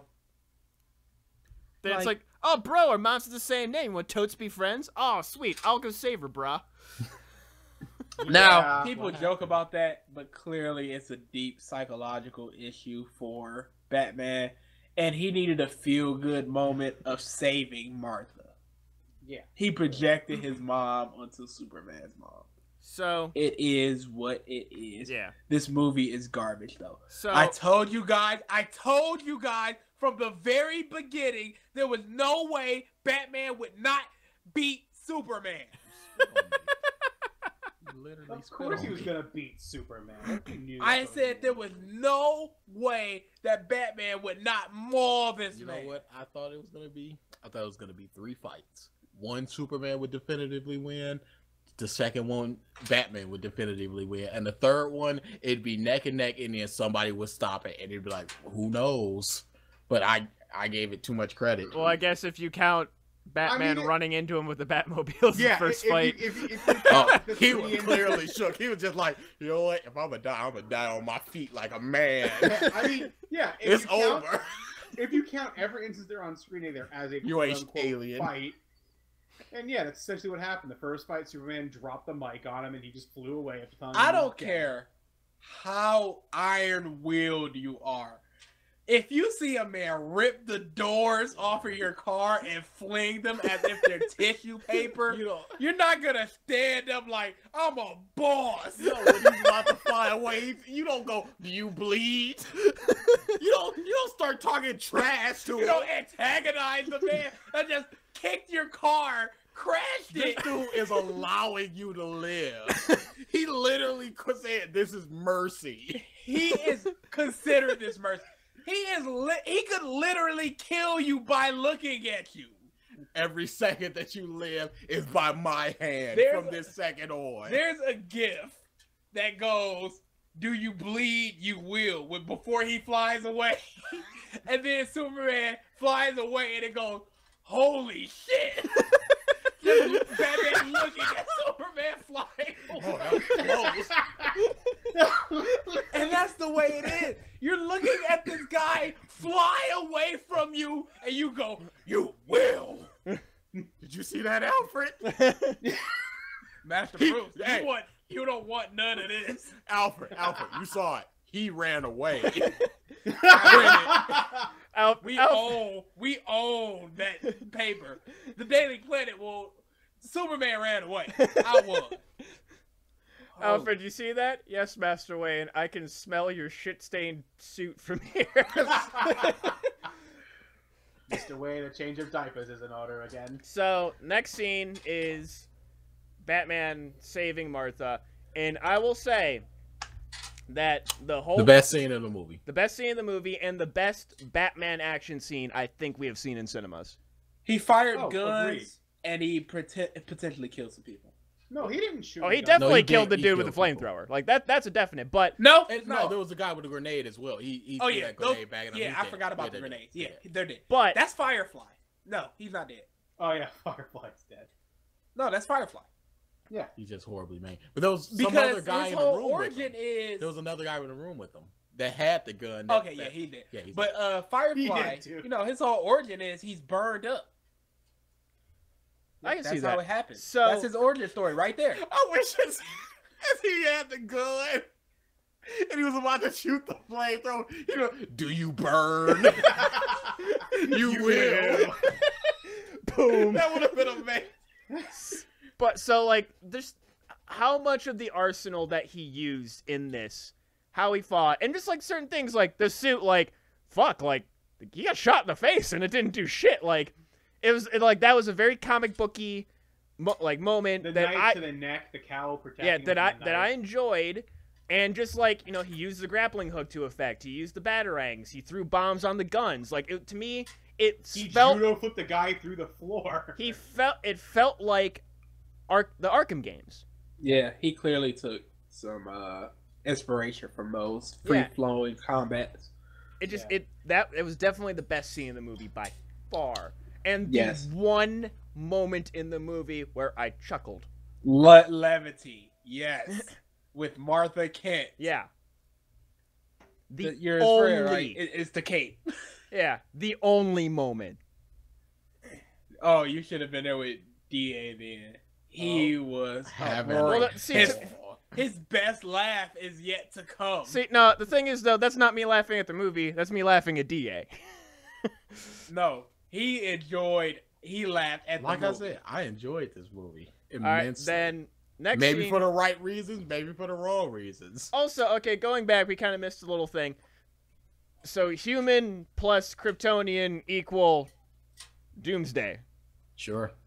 Abomination. I believe Now, corrupted DNA, corrupted Kryptonian DNA. the Kryptonian Council said you shouldn't do this. Where are the Council? They're dead. What's the holdup? I like that scene. Acknowledged. Now making Abomination. Yeah. So, Superman... I'll say this about that scene. People say one of two things about Lex's acting and how he acts. One is that he asked for all the knowledge in the universe. He got it. He went crazy at that moment. He just was irredeemably nuts. But that doesn't exclude what happened before. Two, that's actually Lex Luthor Jr. and Lex Luthor Sr. If Lex Luthor Jr. is badly received, Sr. is coming up. He's just like, oh, you crazy kid. And he's going to be more like actual Lex Luthor. That's what I'm hearing. Who knows? Yeah. Well, he did like it, I mean, he said in the movie that the Lex in the name is from my dad. And he say that in did. the movie. His name is Alexander Luthor, and the kid is more known as Alexander than Lex. Huh. I didn't know any of that. So we get to Doomsday being created. And Question. yes. Lex's plan was for Superman to kill Batman, Or vice versa. or vice versa. And then the In a monster. perfect world, I think they would have taken each other out. And then, but okay, in the perfect world, now he has a monster whose first action was to try to kill Lex. Was he just okay with that? I think he assumed he could control it. Fair enough. He I'll is accept that. crazy as shit. I'll accept that. And it's like, this is my creation. Also, I can shut it down have- anytime I want. No, I'll save it for the end. So the one thing I liked in this thing, the first thing that he tries to do, take him to space. No, I hated that because 3 times in this movie they essentially looked at the camera and said, "Look, this isn't Man of Steel. That island is deserted." Well, no. people." That's after that scene. Yeah, no, that's one scene. The second one is when Doomsday was downtown. It was like, well, good thing that everybody has gone home because the nightlife in here is very crap. Everybody's home. Nobody's downtown. Nobody. They made it a point to point that out a lot. And it was bad. After just murdering people. Yeah. After just straight up murdering Yeah, people. when Batman murdered a bunch of people. Oh, this part of town's deserted. That entire island is deserted. Everyone, yes, not even a squirrel.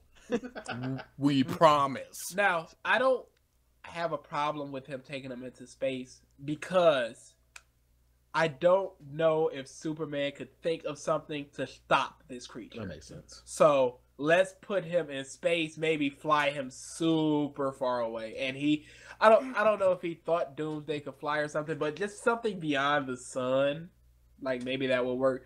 Then Throw his ass into the sun. we're just gonna, nuke these guys, which is also from Dark Knight Rises Mr. President, or Returns. Superman's up there. It's okay. He's an alien.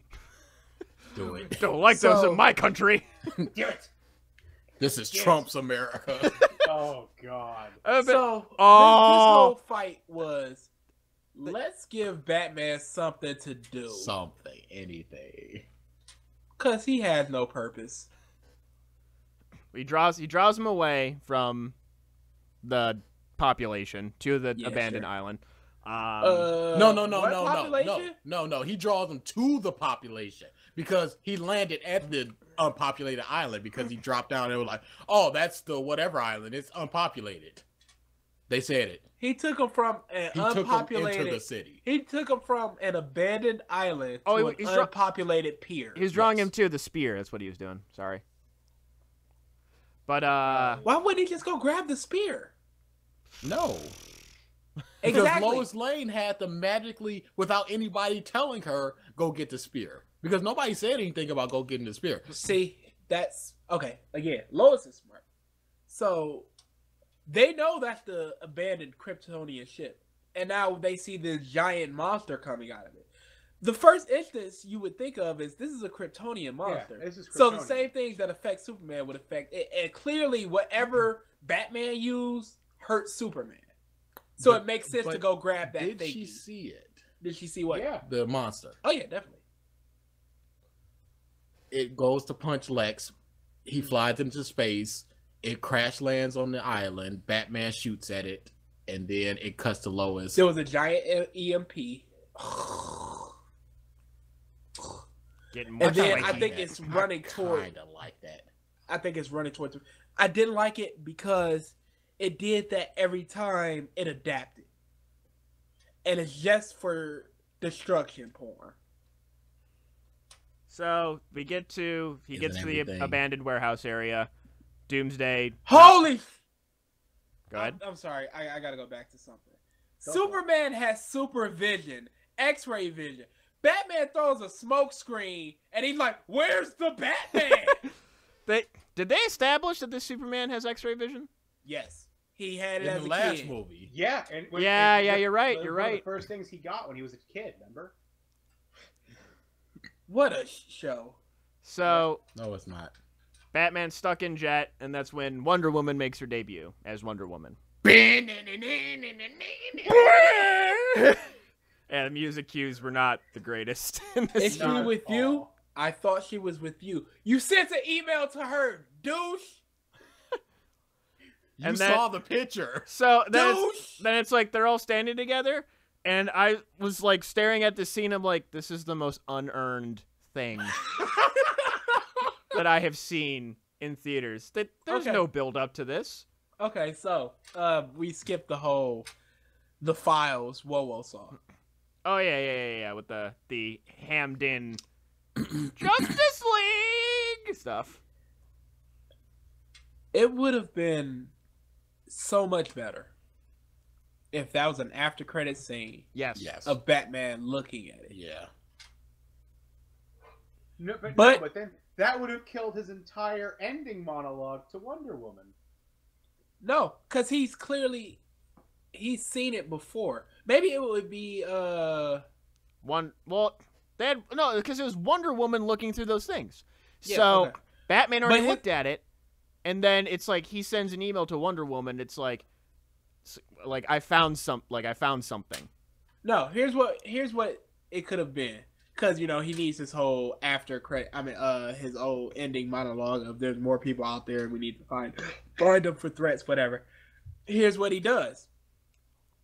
He shows all the videos. He looks at all the videos. They end. He moves them over, pans them to the bottom, they're all laid out. And then he starts analyzing them to see where these people were. He starts doing the detective work. Yeah. Agreed. So that's how the audience can see it. And it's still like Bruce has already seen it, but now you can see it as well. And Yeah. it's a plausible reason for him to do that. Instead of Wonder Woman just, oh. Also, I've never seen Oh. a email that is also an instant messenger. That's another thing. But so Well, you're not a billionaire. So Versus just poses a question about the smoke screen. If Batman used a smoke screen, why didn't he meant to say super breath, but he said spewer breath. And now I'm just imagining Superman having super vomit. Okay. A smoke Probably screen. an hour. I hate this power. The problem there is these movies have never established that he has super breath. The only one that I saw it in that I remember from recent history is Superman Returns, but that's not this universe. Yes. Not So for all we know, In- this Superman doesn't. In have it. Superman 4, The Quest for Peace, he had brick Quest for vision. Peace. He built up that wall with just his vision, and there were bricks coming out. That of it. It was awesome. one of the worst. Nah, Boy. nah. Boy. So- Batman versus Sad. Batman So, versus Stellar. We get to the whole fight is happening. Whoa, awesome. Whoa is awesome. The only thing I didn't like is it didn't look like she got hurt at all. I know she's strong, but She's really durable as well. But But the fighting thing there Doomsday? is, what all did she get hit with? It was like a shoulder tackle, maybe something else. yeah. I don't think she got hit a lot. Okay. That's true. So Superman then, was taking as the brunt of most of it. They're fighting. Lois gets trapped underwater, and then Superman finally remembers, oh yeah, there's this person that I can hear, and goes to save her. And is getting the spear, and then Batman has a moment of running away from Doomsday. Stop for a second.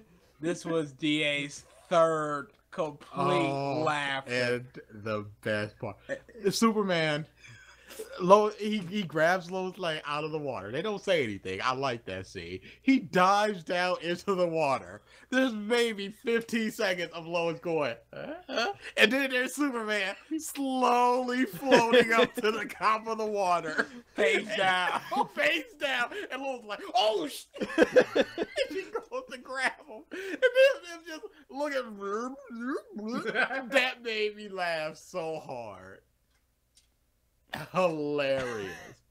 Now, what I thought was gonna happen, what would have been very smart, which is why I was just so caught off guard, was I thought he would go dive down for the spear, and then a jet of water would just propel him up, and Aquaman would just give a thumbs up or something. That would be a good way to get him in the movie. But no, they just had to go. You really wanted that F-, didn't you? Oh, so badly. Just a giant killer whale comes up and he opens his mouth and Superman comes tumbling out. It's like Whale you just infer. The whale winks at Lois. Aquaman says hi. Who? You'll see. Next year. Tickets available at Fandango.com. Tell Lex thank you for the name. The logos kick ass. All right, so then, you know, they're fighting. He's just shaking his head. So they're fighting. Lois chops off Doomsday's hand, and then the most, like, blatantly focused scene happens where he blows up again with EMP, and then just giant pointy bone. It's like, well... It's like, well, you know what's gonna happen. So it's like, Wonder Woman lassos him, which I liked. I like the last I liked the touch that it was glowing. I loved that. Okay. I thought he would just start telling truth. I took over there. I'm sorry. Before this scene even I shit my happened, pants and I'm not wearing. before this whole what we're getting to happen, I told DA that Superman was gonna die. Way early. I'm like, no, that's stupid. No, I said he was gonna die because that statue was in the Death and Return of Superman. That statue, it was right by the memorial. All the names of the people that died in the Metropolis tragedy. Maybe you can have a little bit of a more tasteful statue. Oh, fuck. Not that huge teabagging statue. Okay. Bringing that up, I actually completely forgot to bring this up. So remember the part where the guy with no legs, who had his legs crushed in the accident, was looking up from the names to the statue and then wheeled up to it. My first reaction was, wait, are they gonna do this? And then he starts climbing on it. I'm like, oh shit, he's gonna hang himself in front of it. All right, hard R. Okay, that's what I was expecting. I was like, oh, they're really gonna shit on Superman this entire fucking movie. There's the name of the people that died in Metropolis. Whether you believe Superman is a hero or not, he actively caused a lot of that. And you're looking at your loved one, and then looking at this statue that reveres him as a hero. He has the earth in one hand, and he's kneeling down to all of us plebeians, going, "I'll help you for a cost." It would be like 5 million death toll minimum. If there was a memorial for 9/11, and there were statues of just the people that killed everybody in those attacks. Like a crashing airplane into a building. Yeah, like, you can't be doing that. I equate that to, in the Harry Potter books, there's the Ministry of Magic, and there's two wizards with their wands all triumphantly up, and the house elves just looking up like, oh my goodness. I equate it to that. I'm just like, that's very poor taste. So, keep it going. Yeah. So, lasso, smoke grenade, and then Superman, lethargic. I'm helping. How? Oh, you are my world. That whole thing. Okay, wait. Okay. I figured that would spurn something. Why would you not give the spear to Wowo? Easily. Mm-hmm. Very easy. Wonder Woman, you take this, I'll take this rope. He has to do everything Clearly you himself. can withstand some blows from this guy. You're going to use this. I'm going to distract him. And you just stab him from behind. Nope. He's got to be the Messiah. You're good with you have a sword. This is a spear. You can do something with this. I'm useless. I'm literally useless with this. Look, I don't have a lot of time to explain. I know you were supposed to be a Kryptonian at one time. That's not what's happening here. You're not. I am. This thing. Just stab him. It'll work. Trust me. No, but they don't talk. They just team up, and that's it. There's no communication. Like I said, I thought she was with you. earned, not. Oh, wait a second. Awesome voice modulation. Oh yeah. Oh yeah, For Batman. Wonderful. Yeah. yeah. So, Wonderful. which was kind of pointless after the fact where he's like, Bruce, we shouldn't fight. That's the thing. But, Oh. but then yeah, he flies up, stabs Holy. him. Go ahead. Okay, that was a terrible reveal of how Superman knew Batman was Bruce Wayne. Has anybody ever seen the Oh yeah, original way? his X-ray vision fucking worked there.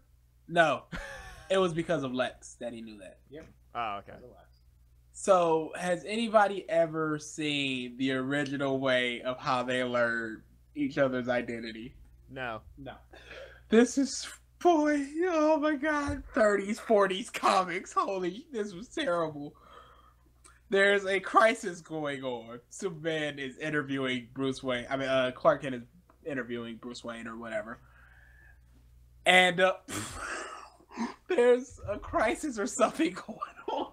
And Bruce Wayne goes, do you mind if I turn off the light so he can change into Batman? And Superman goes, no problems there. So he can change into Superman. And they're in the middle of changing out of their clothes.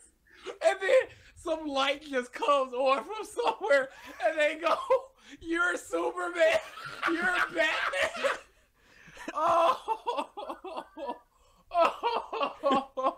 Oh no. Sure. Oh my god. It's so amazing. Sure. That's so, I gotta look it up. Oh my god. All they needed back then.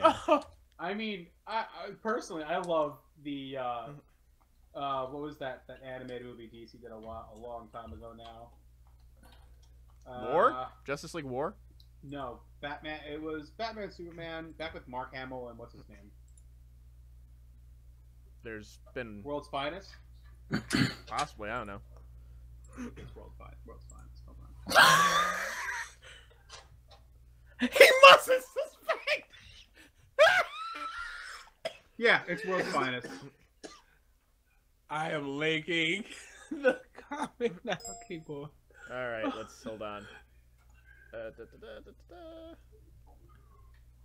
Default. ending. So, Superman flies with his kryptonite. He flies with the kryptonite spear. He stabs Doomsday. Doomsday stabs him. He's affected by the kryptonite, so of course he can be stabbed now. And then Superman drives it further into him. Doomsday dies. Superman dies.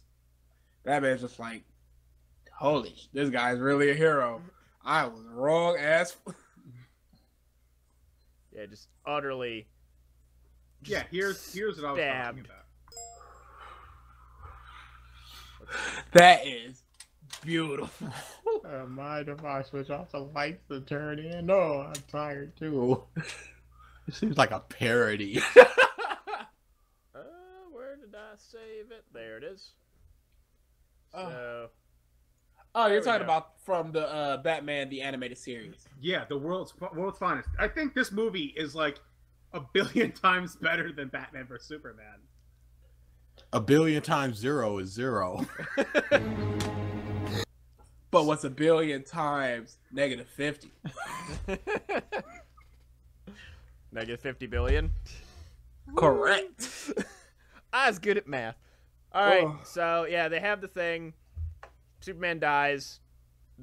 Everyone suddenly loves him. Has Yeah. funeral all over the world. Let's just forget all of that. Yeah. All of it. So Who blew up the Senate building? Oh, it was just Lex. Why do we Doomsday. think that? Doomsday destroyed Superman's statue. Uh-huh. They replaced it Oh! with a very tasteful, just a symbol. That's all that needed. Not this giant suck my dick, America. the bullet. We forgot about the bullet. The bullet? The whole side Oh. thing with Lois investigating. That just like all the scenes had nothing to do with like the main plot of the movie. Okay. Absolutely nothing. This is all so she could start pointing the finger at Lex. Why did they need these experimental bullets? Because they were dealing with refugees and pirates for, let's say. Because they had no body armor. There was nothing there. They could have used regular bullets. Why were there these experimental bullets who could be fingerprinted at some point back to Lex? Like, it's dumb. I know. But he's crazy. Isn't that enough? No. Oh. They just needed to give Lois something to do. Yeah, That wasn't pretty much. getting thrown out of a building. Or having sex in a bathtub. That too. That was an awesome scene. So, yeah, they had the whole funeral thing. And the thing that DA pointed out at the beginning of this podcast of the slow-mo shell, there was a lot of slow-mo bullet shells in this movie. I noticed this. People loved it because they love Zack Snyder's imagery. After The guy- the 5th time, though? I mean, It's like every bullet that was fired at his parents was slow-mo. And then they, like, repeated the scene. Bullets are still slow-mo. The bullet that Jimmy was probably killed with, slow-mo. ugh. The tank shell from firing for Superman's funeral, slow-mo. there was a joke between DA and I. They had to have known that Superman, his body was still there. So did they bury Superman, dig him up, and then rebury him as Clark Kent? Or did they just mark an empty Superman casket out there? And then at that point, you have to wonder why the government doesn't go, why don't we have Superman's body? We have this other Kryptonian. We don't want another thing like that happening. Everybody's dumb here. Yeah. Everybody's dumb. So, Can I just say a quick thing about Go ahead. Superman's Clark Kent funeral? If you look at the scene, and I noticed this at the time, and I'm glad that I did, right next to his body, there's a table with little cheeses on it. Not 5 feet from a dead body. Just saying. That's, Clearly they don't care about hygiene. Bruce Wayne doesn't like throwing dirt. He has to throw fine cheese onto a grave. Ew, it's nasty. Boy, did they close up on that ring forever. Oh yeah. Not long enough for my taste. And then we got the dirt. Well, no, it was Batman and Wonder Woman. They're like, we must find the rest of them, yada yada, this and that. Just a feeling. I failed him in life. I won't fail him in death. You talked to him for a total of maybe an hour. That was enough. And Now, when he said, I have to find the rest of them, Aquaman clearly didn't want anything to do with people. Oh He- no. He clearly don't want it. Cyborg, at that point, the experiment had failed. They don't know if it succeeded. And Flash, how you gonna catch him? Where do you start, Batman? He has a plan already. Don't worry about it. At the beginning.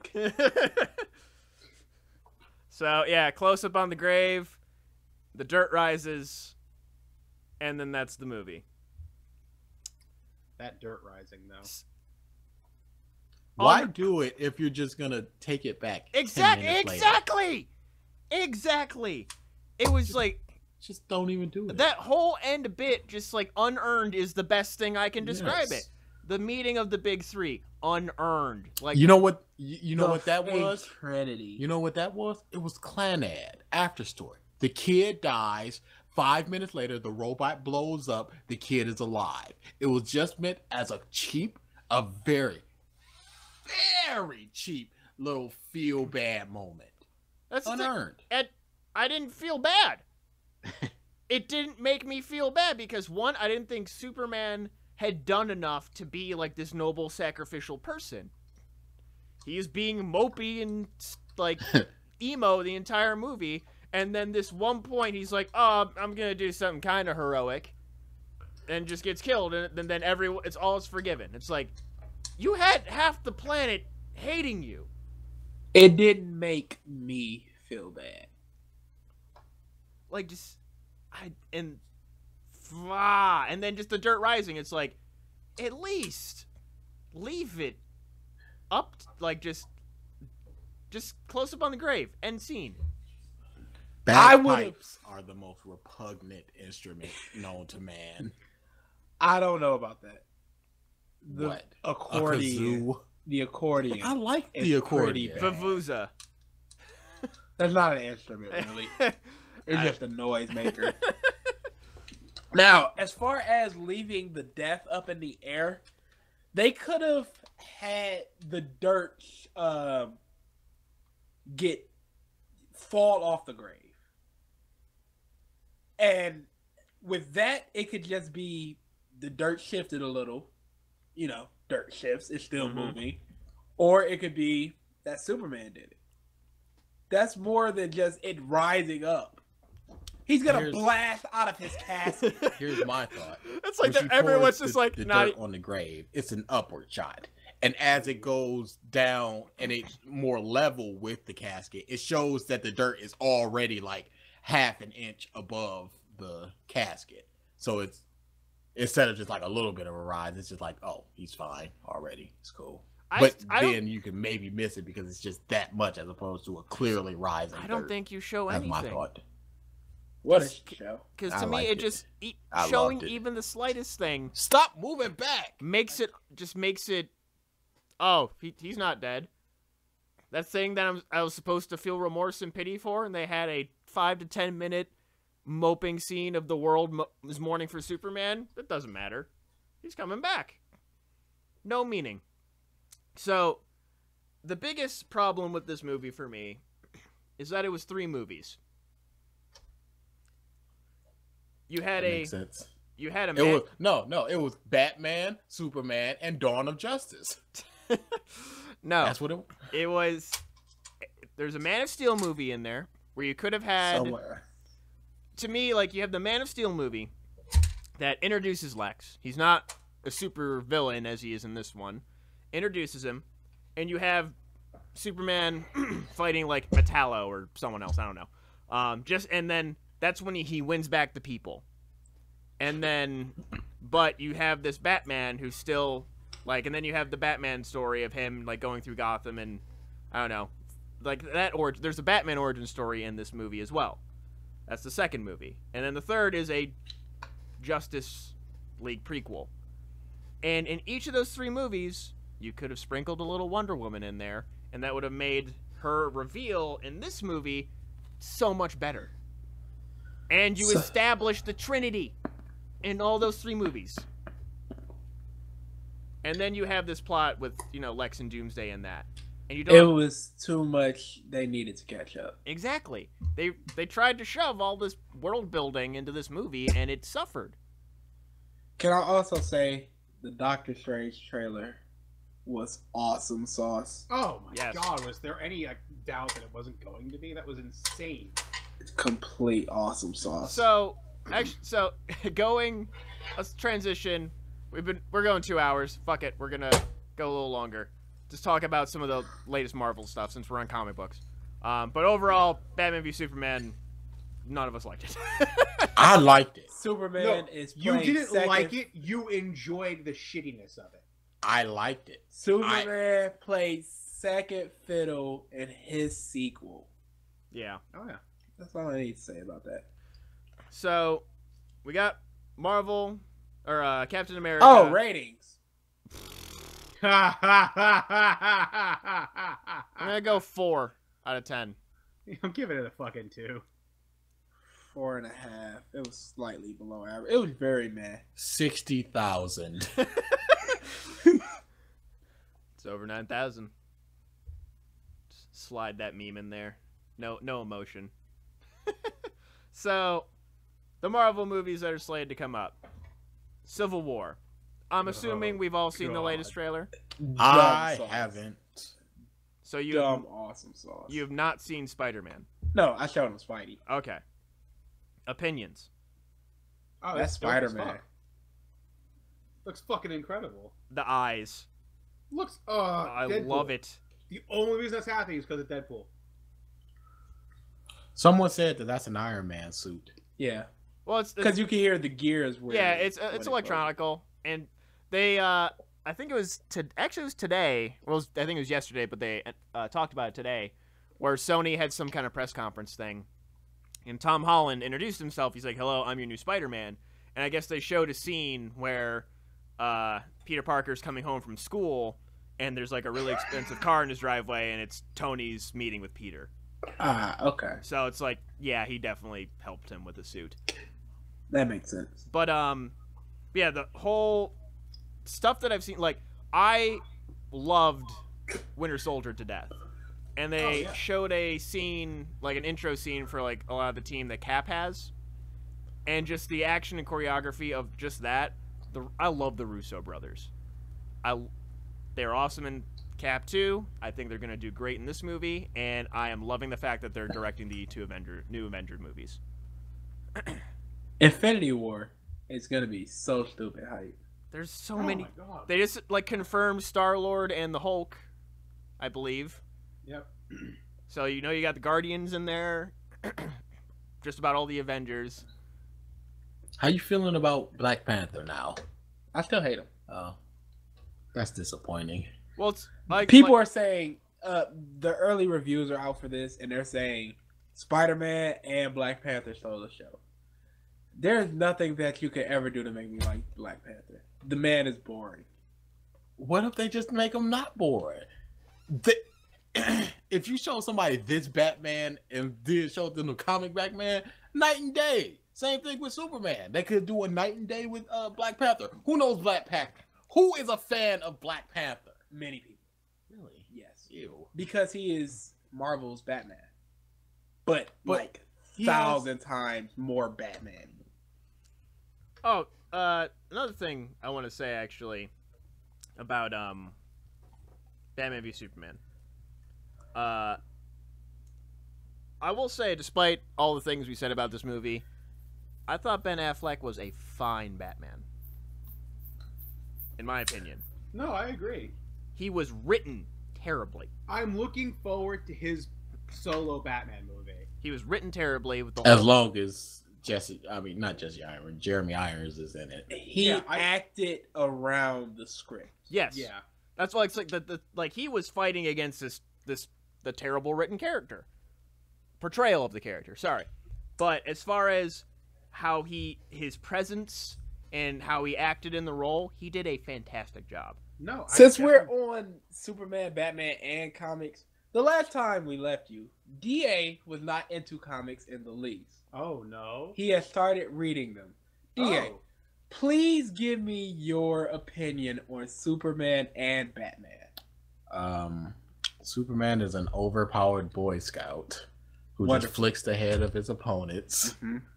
I mean, it's terrible. Mm-hmm. Batman, he could beat Goku. This is a fact. Bro, why would you even show me that? Now, can I just say something? You guys think that's a joke. I can show you a maybe 6 or 7 back and forth post with one of my friends on Facebook where he tried to defend the fact that Batman can beat Goku, and it's terrible. This man is the biggest nutsucker of Batman. You know what one of his scenarios was? Batman is so smart and Goku is so stupid that Batman could just push Goku in the volcano. That's one of his... He can be defeated. Anyway, I like Superman. I really like Superman. He gets very poorly portrayed. People have very poor misconceptions of him. Mm-hmm. He's lame as crap. Oh, he is a dork. He is a dork. He's a very good type of dork, though. He's just a magnetic dork. Like, you can't help but like the guy. Mm-hmm. Yeah. Batman, it's very one note. I don't really like Batman. I can't. it's one note. It's the mission, and everything is about the mission. I can't get behind that because at the end of the day, it's just the mission. And with Superman, it's like there's other things, you know, his family, his friends. But with Batman, it's just like, get away from me, Robin. The mission. Why are you not doing the mission? And how have you read any more Guy Gardner? I've stayed away from Guy Gardner. Boy, that warmed my heart. Wait, what happened? So you guys, DA's running joke has always been to mention Guy Gardner around me because I hate Guy Gardner. Oh, he's the best Green Lantern. Just hate Guy Gardner. So as I said, DA started reading comics, and one of our Soup's bets revisited. I was like, have you read anything Guy Gardner? And he nodded his head to me, and I asked, do you like him? And he shook his head no. And he said, I wanted so badly to like Guy Gardner. Badly. And I just don't like him. Guy Gardner is a dick. And not likable. And not likable. He's just a douche bag. And I don't like the guy. So, yeah. Two things I have to say about Superman. It was from one of my favorite storylines. Same comic, as a matter of fact. Which one was that? The one where the Zod's son comes down and... Dude, Zod is an amazing villain. But Zod's son gets taken by the military. And Superman is going to visit him. And he's got a teddy bear with him. And he flies by these kids' house. And the kids are like, hey, Superman. And Superman's like, hey, kids, don't forget to drink your orange juice. and the panel ends. That's all there was to it. That's very nice. The second one was Zod, Nine comes in, knocks him out the Daily Planet as Clark Kent. His suit gets torn, and he goes, my mom bought me this suit. Great moments. Still on the comic stuff, has anybody been keeping up in Arrow and Flash and Supergirl? I've been keeping up in the Flash, and Arrow, but not Supergirl. I got to the mid seasons of these current seasons. I haven't kept up. Arrow is so garbage. Yes. Oh, no. Thank you. Somebody else finally fucking agrees. No. That series has gotten so trash. Abs. And Gotham is so good. Oh no. Are we in the desert universe? There are aspects of Gotham that are I can't with that series. They just introduced Mr. Freeze like 2 weeks ago. I can't. Simply cannot. Hugo Strange, I like Hugo Strange. The Barbara Gordon storyline, whatever. Yeah. The teaser looked awesome for Strange. There was a little bit of a, I wouldn't say like shock, but like, I have never heard Benedict Cumberbatch use an American accent. Mm-hmm. He's probably done it in other movies. I just haven't seen it. But just hearing it, I was like, oh, okay. I saw a funny post today of it shows the last 3 big movies that Benedict Cumberbatch has been in for the posters, and all of them, his back is facing the camera. And it's just like the caption was like, Ben, we really want you to turn around. No. But it's for a post. No. Can you please? No. But yeah, that was. Did you like the Joker thing? What Joker thing? Are you not there yet? Suicide Squad? You mean? No, in Gotham. Oh, wait. The kid? Yeah. Wait, they've already created. They've done that twice, or he had an arc else where he was part of the team. Yeah, I finished off. The end of it. Yeah, I saw all of it. How did you feel about that? You'd have to remind me because it was a long time ago. Like I said, I hope you're past this. No, I'm past it. I'm completely caught up. The kid dies. How did he die? I think he got shot in the end. I remember them taking a bus full of kids. Well, here's what happened. Screw it. Screw everything. Yeah. He gets shot. Is broadcast on TV, and then a lot of people go Joker crazy. Yes, I remember that. They actually brought the Joker into Gotham. Now, here's my thinking on that. That it had something to do with Hugo Strange.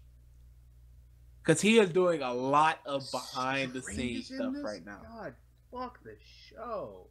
I like Hugo Strange in this. Oh, Hugo Strange, you said. Yeah. Whoops. Doesn't sound like Doctor Strange at all.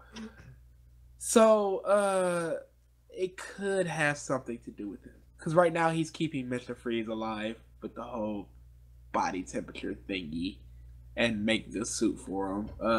And he's just doing all these experiments on patients. So you don't mind it? I didn't feel any particular way about it. Speaking of Joker, though, they're going to reveal his name. Yeah. And Oh, origin yeah, story. I read that. They're just gonna reboot it again. So what does it matter? Aren't they undoing the New 52? Yep. Come on. They don't know what Because they're the new doing. 52 wasn't very well received last time I checked. Yeah, that like literally they brought back old Superman, right? Yeah, at some point. And new 52 Superman is like pretty much gonna die. Yeah. There was a whole like convergence of universes. So, oh Jesus Christ, this is irritating. So there was this big plot line. I don't remember what it was called. It might have been Warworld? Yeah, so maybe. So pretty much every universe is canon now. Oh yeah. Battle World, something like that. Something close. So like that. every Marvel. no DC. Oh. So Red Sun. Marvel has Battle World and everything is canon in their own little part of the world. It might have been Forever Evil or something in DC. So Red Sun is canon. Kingdom Come is canon. Injustice is canon. Yeah. Every story, and The Dark Knight Returns is canon. So anytime somebody can say this didn't happen in canon, now it's canon. It's actually happened. So Batman has technically now beaten Superman about 6 times. Canonically. What an irritating storyline. Just irritating. Until they undo it. Until they undo Yeah, it. really. All right, we are. In one more day. Jesus Christ. Have you actually read that comic? Have you read anything some of it. Spider-Man? Some of it. What do you think so far? That's why I said some of it. Comics don't take more than about 10 minutes to read, homie. The fact that I didn't read it is How telling. far did you get? I May get shot. Yeah, I think that was it. And he was crying over. I was just like, nah. All right, I think we're going to wrap it up here. I'm tired. It's 12:45 here. Thank you, Hold everybody. On one more vein in the comic section. I'm just scanning through Twitter here. Michael Keaton is playing the main villain in Spider-Man. Yeah, that's interesting. Cool stuff. I mean, that I have a feeling we'll go over a lot of. I don't know how I feel about Back to High School Spider-Man. I think next episode we should just kind of go over any other comic book stuff we missed, like Deadpool, for example. I can talk about that movie. But just a lot. First movie I've seen twice in like 10 years. Oh wait. One thing I have to end this on. BG. If you recall, right around one of the last episodes we recorded of Yep, we were talking about how much Batman versus Superman would make versus how much Star Wars would make. Okay, let me say something about that then.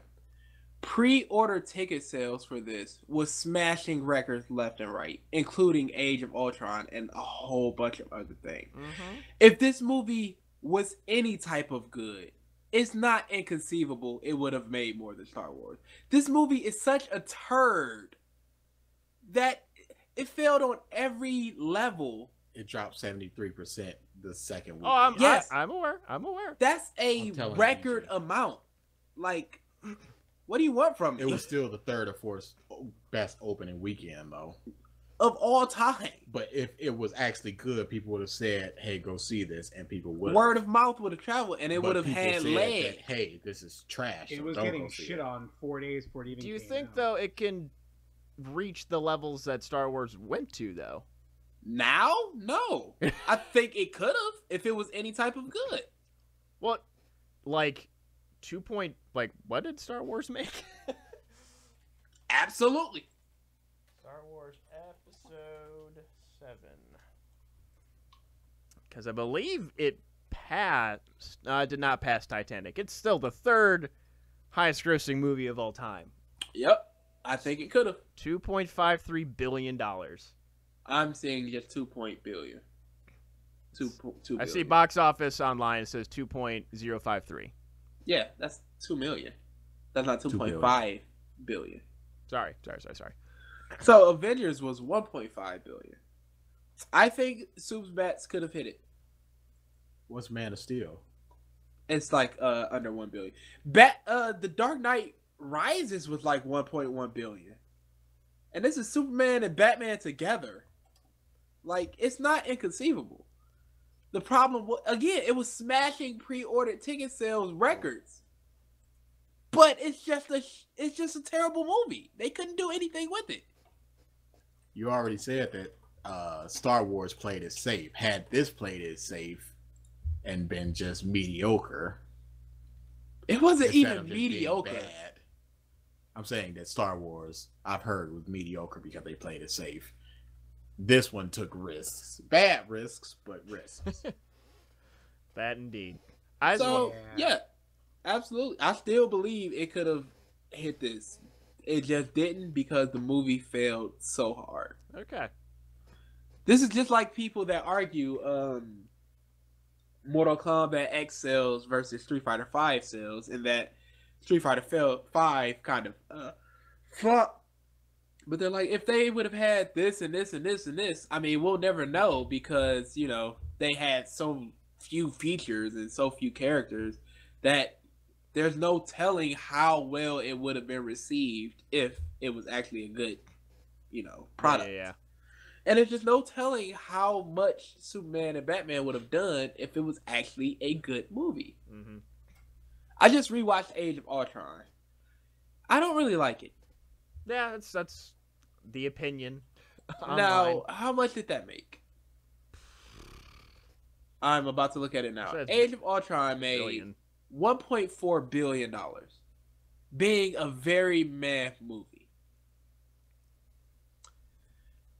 Superman and Batman being meh, I could see 1.4 billion. Superman and Batman being good to great, I could see a $2 billion movie. It just wasn't. And it was marketed out the wazoo. Yeah, it's why they are barely making even right now. So with all that, if the movie was anything, yes, I believe it still could have hit Star Wars. Do you not think it could have? I don't. The I don't fact see why that not. the Avengers movies, which to me are right now the benchmark of high-grossing comic book movies, couldn't get to those levels. The fact that only 2 other movies are ahead of that movie right now. Do you think Infinity War will hit 2 billion?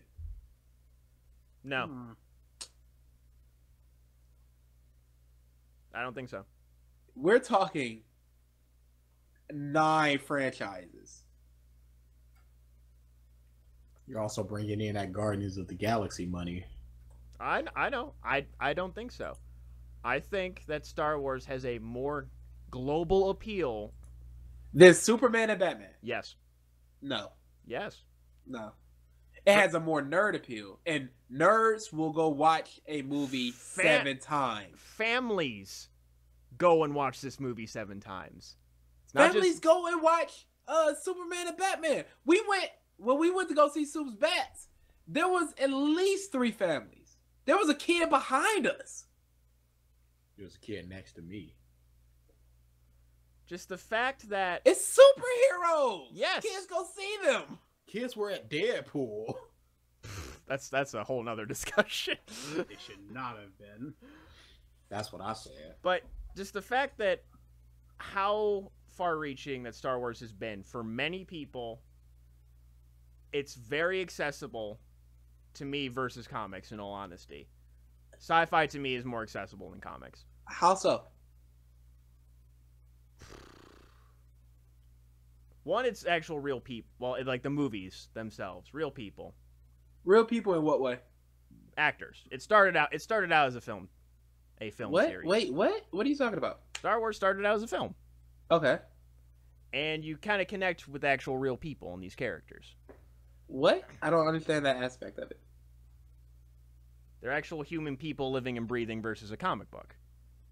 Where the medium started. They're not living and breathing because they're also just written on a page. It's just written on a page. There's actors to connect there's to. Actors living them out rather than And there's just being superhero actors. Robert Downey Jr. He is Tony Stark. Before. What do you mean before? Where the medium started. Okay. The fans of Star Wars started with this movie and these characters. Born from cinema, while comic fans were born from two-dimensional comics, is what he's getting at. And Star Wars blew out of the fucking gate. Okay, at the same time, to the point where Star Wars middle-aged women. There's this thing. I have one of the DVDs. DA just said there was an 80-year-old woman at one of the superhero movies we saw. Listen. Round one. Didn't finish my. We should have this debate on another episode. No, hurry up. Let's finish this. We're gonna get this done by 1:00.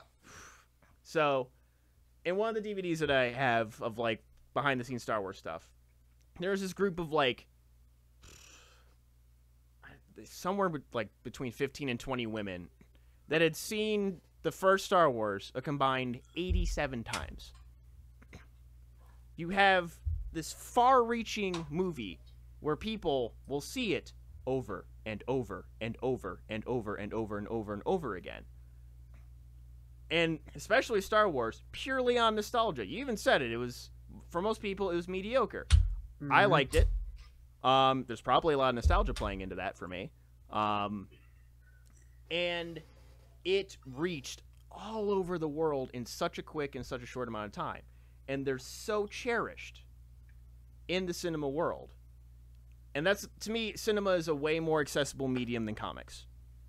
So you immediately, the medium it was presented in initially is one of the most accessible mediums.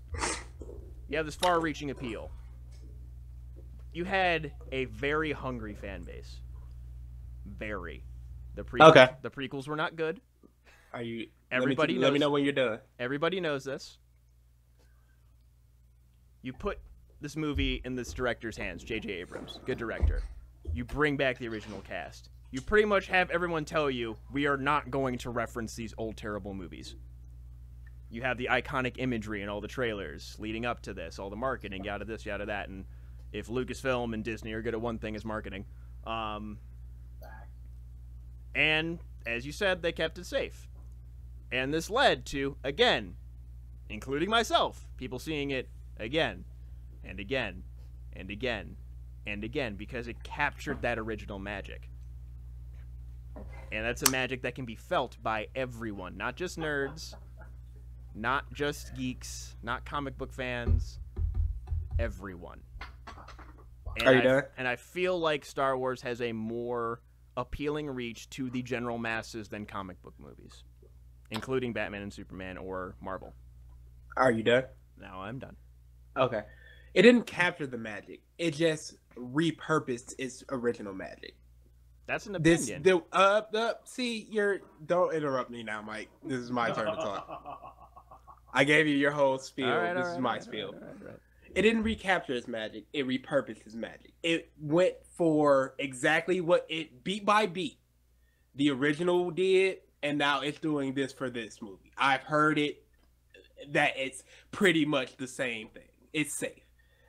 So, let's say you say it has a far-reaching appeal, even though Superman's symbol is the most recognizable symbol in the world.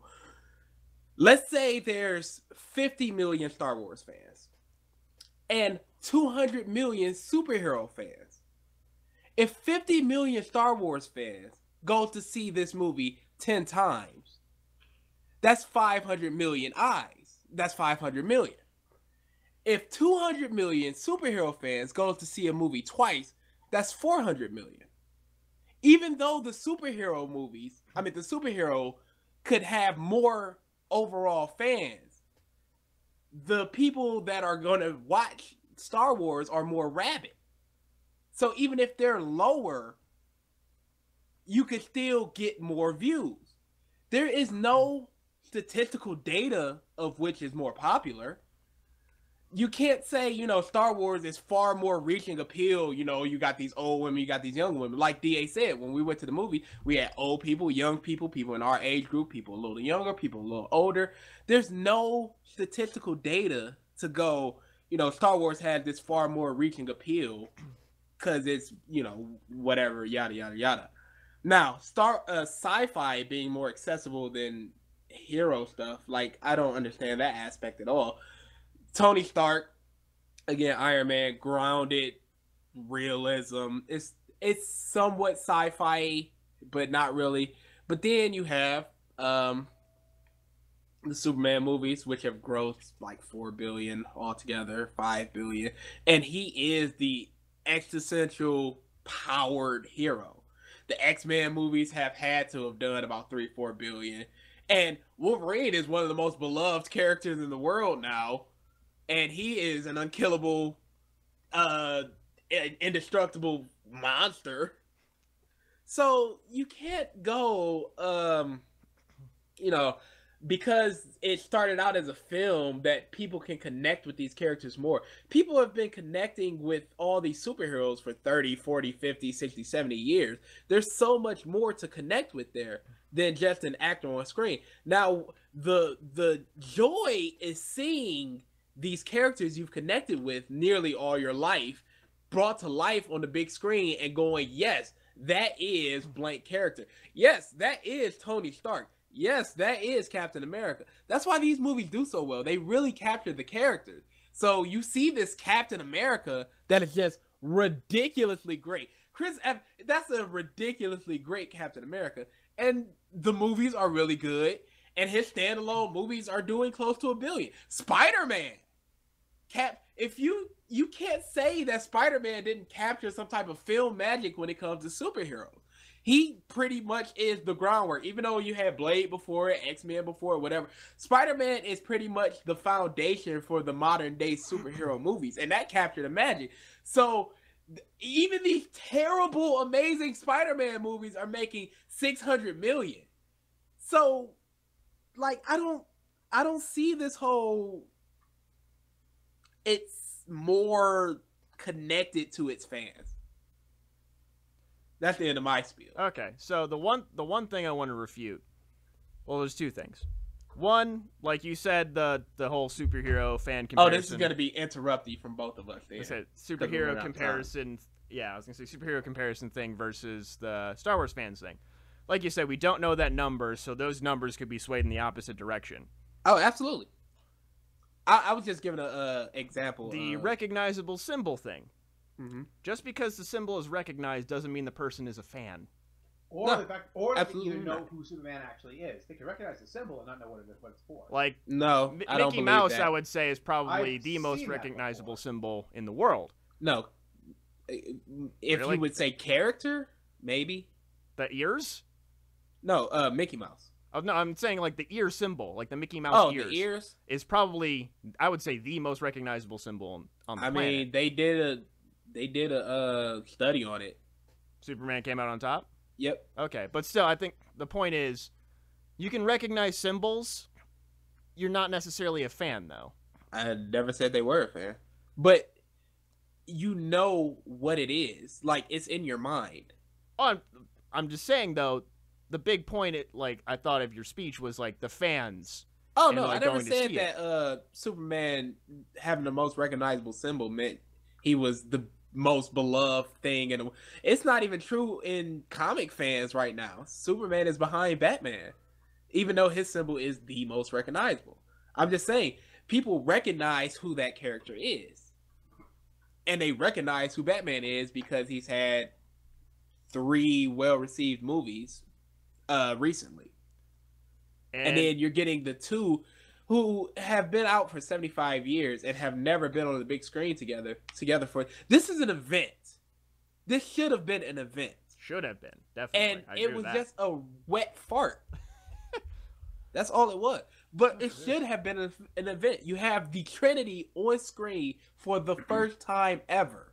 And it is the biggest flop in history. It's a flop. A big thing with that, though, outside of comic book fans, I don't think many people felt that was a big thing. And that's the sin of it all, really. I wouldn't say that because people... My mom didn't care.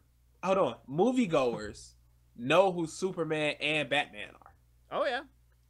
But I don't think they know the significance of the you Trinity. You don't need the significance of the Trinity. You see them fighting. That is huge. I don't know. Like, to me, there's no weight there if you're not a. What do you think don't Civil War is gonna do?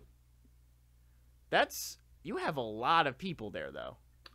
It's mainly Cap and Iron Man, and their side pieces. It was mainly Superman and Batman and their side pieces. Whoa, Lex Luthor, Doomsday. Okay, so you have those two characters. Mm-hmm.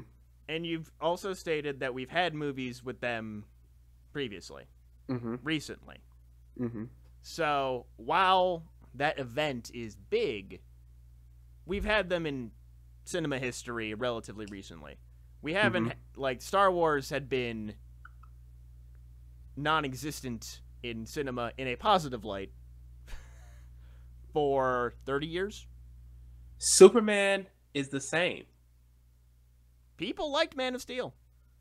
Yeah. Okay. Man of Steel was mixed in opinion. People liked episode 3.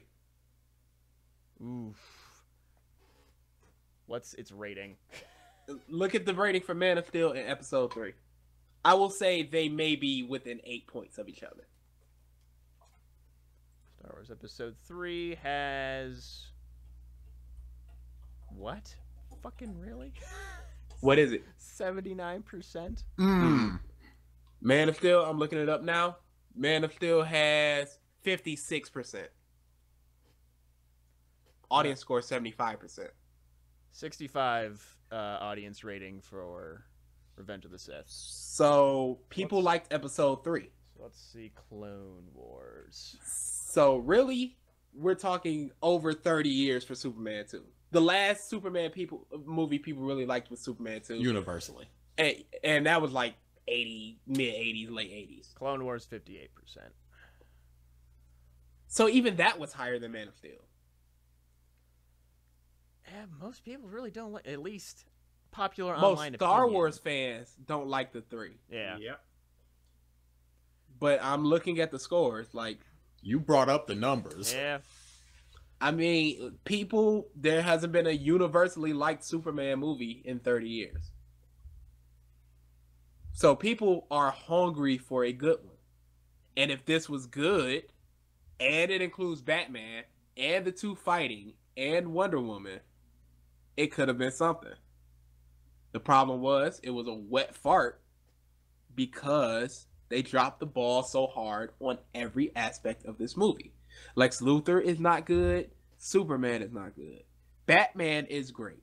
Whoa, from the little bit you saw of her fighting was good, but as Diana Prince is whatever. Lois Lane serves no purpose. Mon Kid is good at times. Perry White is just a whatever set piece. Doomsday is a throwaway villain, which he really should be, but it made no sense. Kryptonite is introduced in this movie, and it's pretty much a focus. There's no real reason for the hatred Superman has for Batman. There's a lot of plot holes, a lot of plots that just don't make sense. There are 3 to 4 subplots going on at the same time that nobody gives a crap about. They introduced too much in the span of one movie and still managed to make it feel like it wasn't enough. It's a bad movie, and if it was a good movie, it could have hit close to 2 billion, if not overtook 2 billion. I honestly believe that. Hold on, I'm looking up the international numbers for episode 7. Is it even out of theaters yet, or is it still in theaters? Nah, it came out on home disc already, dude. Oh, did it? Yeah. Hmm. So at 40-60, there's a split. Numbers would be lovely. I know at least domestically, Star Wars is the best-selling movie of all time. I'll put it like this. Batman v Superman may not pass The Dark Knight Rises in its money. Oh, yeah. That's for sure. Superman Batman is barely above Days of Future Past at this point. Really? Yes. What's Deadpool at?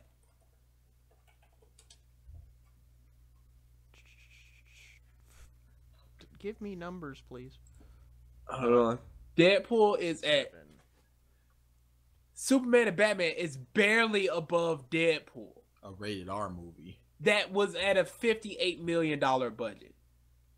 Superman and Batman, two of the most recognizable heroes in the world, fighting on screen together for the first time ever, including Wonder Woman and Doomsday, is at $30 million more than a movie with a villain that nobody had ever heard of in their entire life. For Deadpool? Sorry? Yes. Like, it's just a flop of a movie. And that's the whole problem with it. Yeah. So we're never going to know what it could have made. But I honestly believe it could have gotten close to Star Wars, if not overpassed. It's not this insurmountable amount you think it is. It's not this $1.5 billion more that you think Star Wars would have done. Whatever. You're making it sound like Superman and Batman couldn't even come close to Star Wars. I think Star Wars is that much of a cultural phenomenon. What are we talking? What do you mean? You said it's not even going to come close. So what are we talking in terms of not close? 0.5 billion? 0.7 billion? For what movie? Sorry.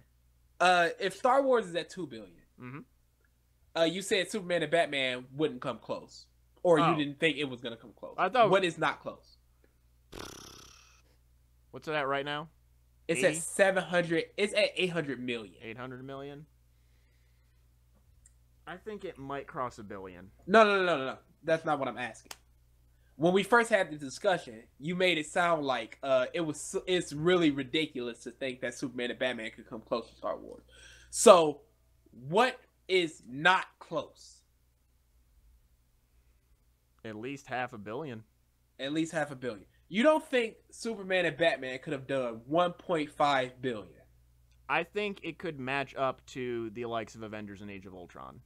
Avengers was 1.4 billion. You don't think Superman and Batman could have crossed 1.5 billion? If it were good? If it were good. Yes.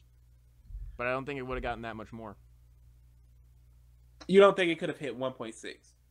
Going by the fact that very good comic book movies haven't? Yes. Let's be serious here. Avengers I'm actually going to side more with BG on this. Just because of, like he was saying before, with the notoriety that both Batman and Superman both have, it has potential to be like that next that new age freaking massive hit if it was only done right. But you have superheroes, other superhero movies, but they're not Batman and Superman. I don't know. We've had a critically acclaimed Batman series that didn't even get those numbers. No, it got $1 billion. Its highest grossing movie was $1 billion, and that's Batman standalone.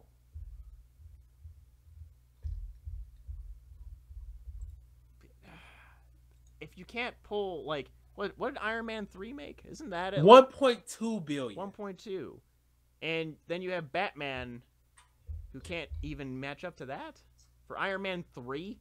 Hold on.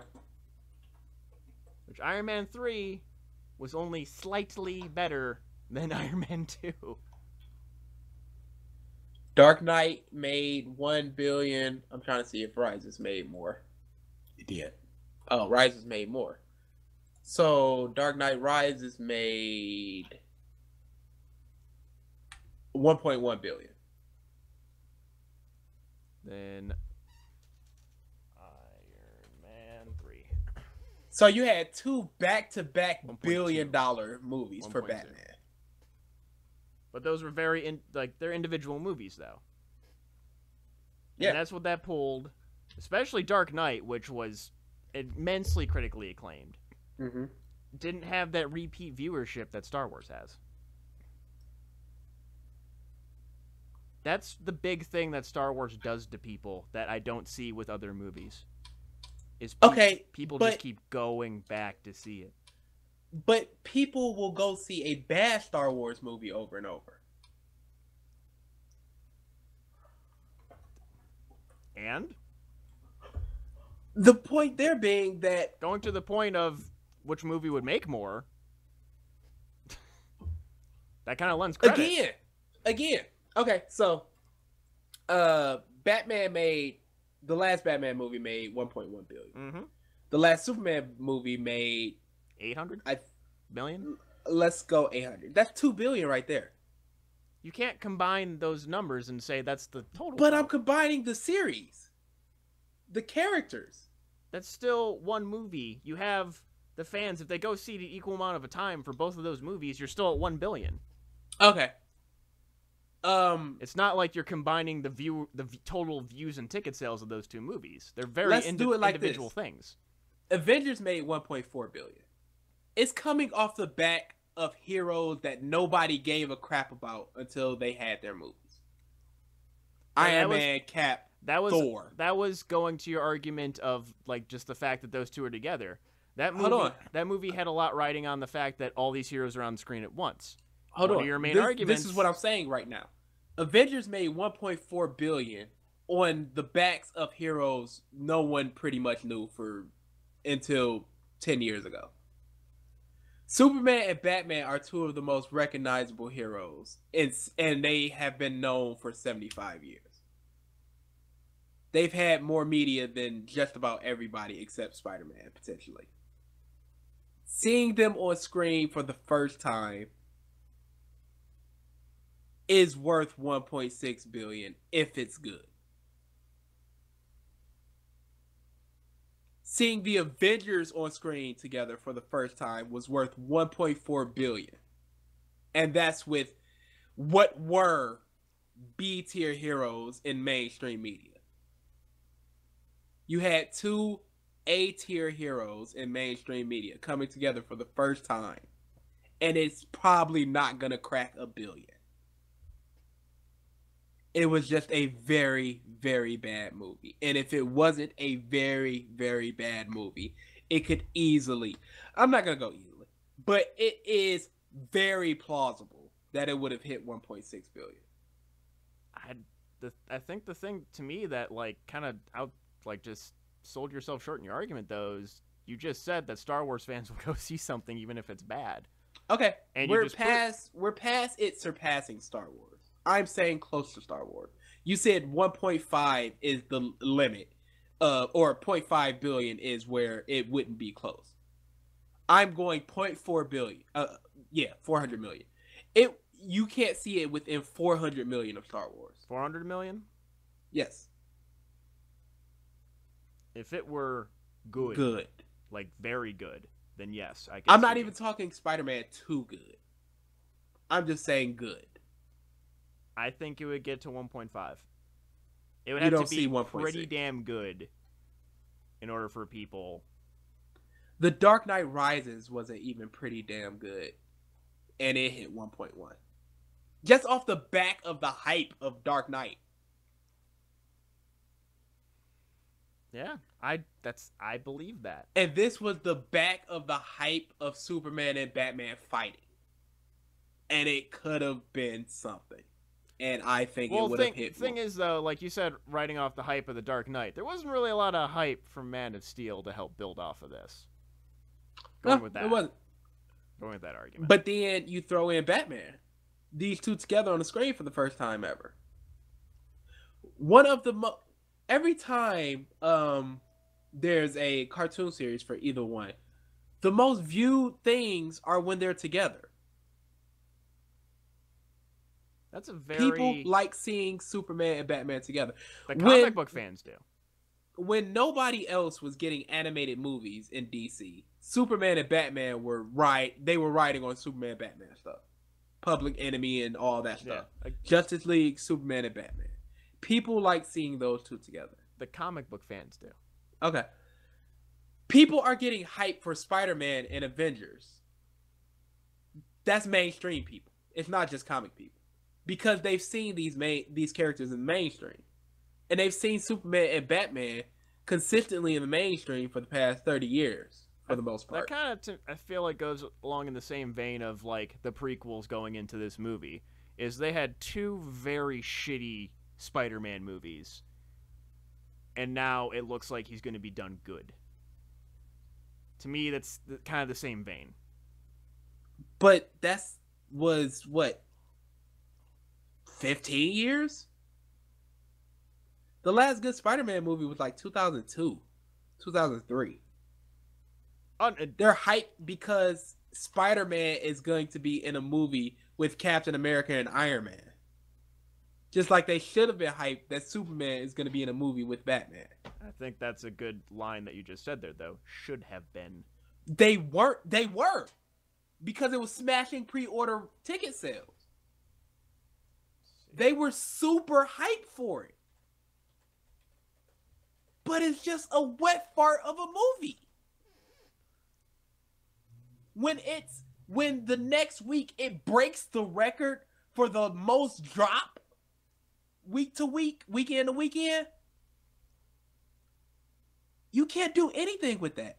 So, when did the pre-orders go on sale for Batman v Superman? I couldn't tell you. Just because, at least I put in pre-order movie ticket record, and all I'm seeing is Star Wars. It was beating Age of Ultron. It was beating the original Avengers. And I think Star Wars beat it. Okay, even if Star Wars beat it, it was beating Avengers, which was 1.4 billion.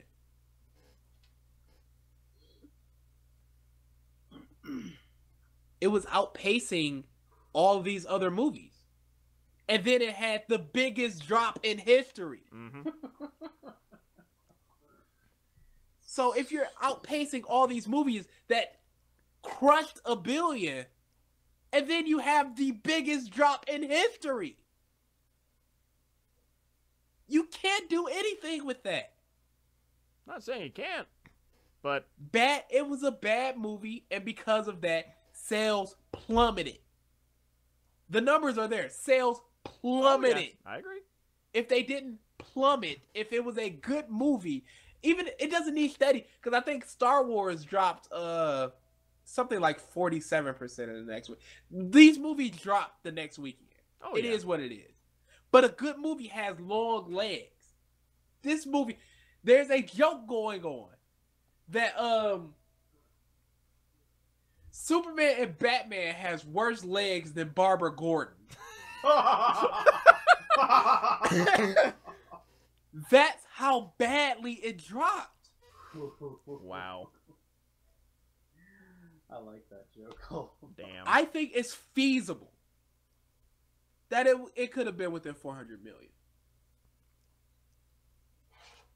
I think if it were pretty damn good, I think it could have gotten to that. But the way I see the Star Wars fandom online, around, and just all the other people that just well, have you're a fan too. That have a history with the movie, like my mom, my dad, all of my family that aren't nerds.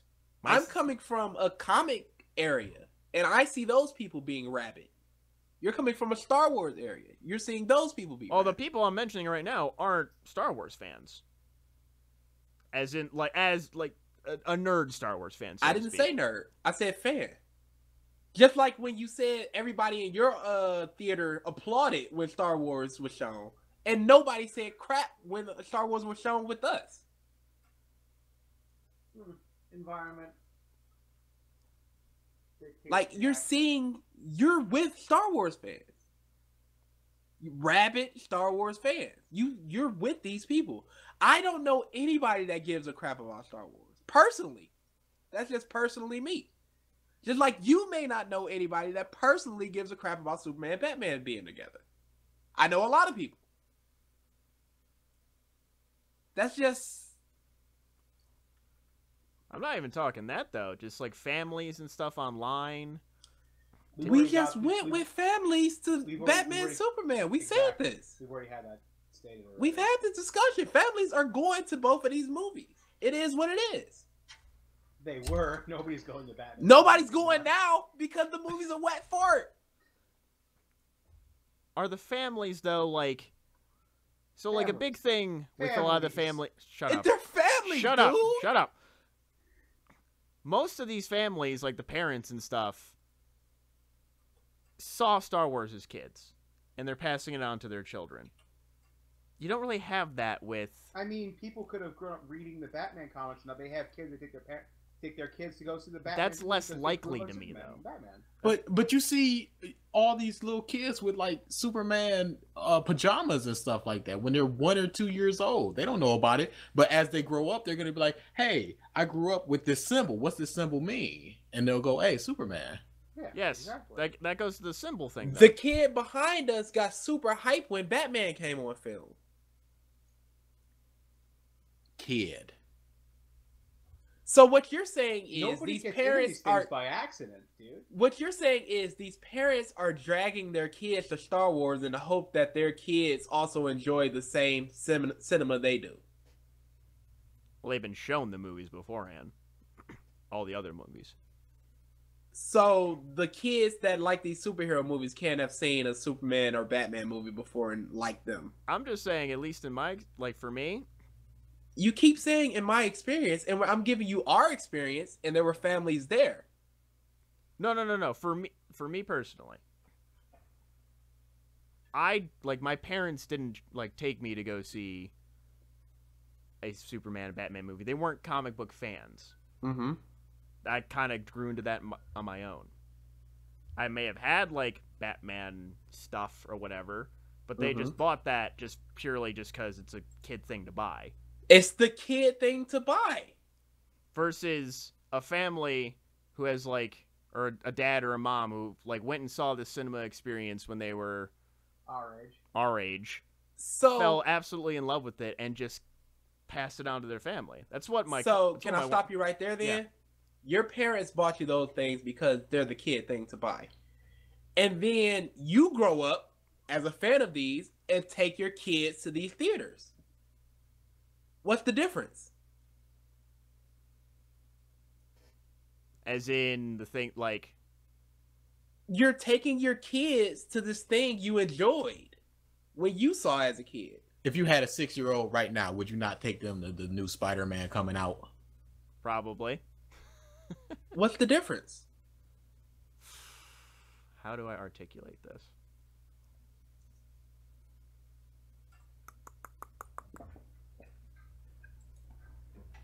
I think this is a round BG.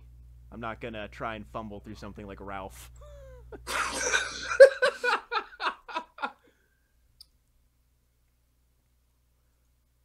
I don't know. It's a gut feeling for me. Jurassic World made 1.6 billion.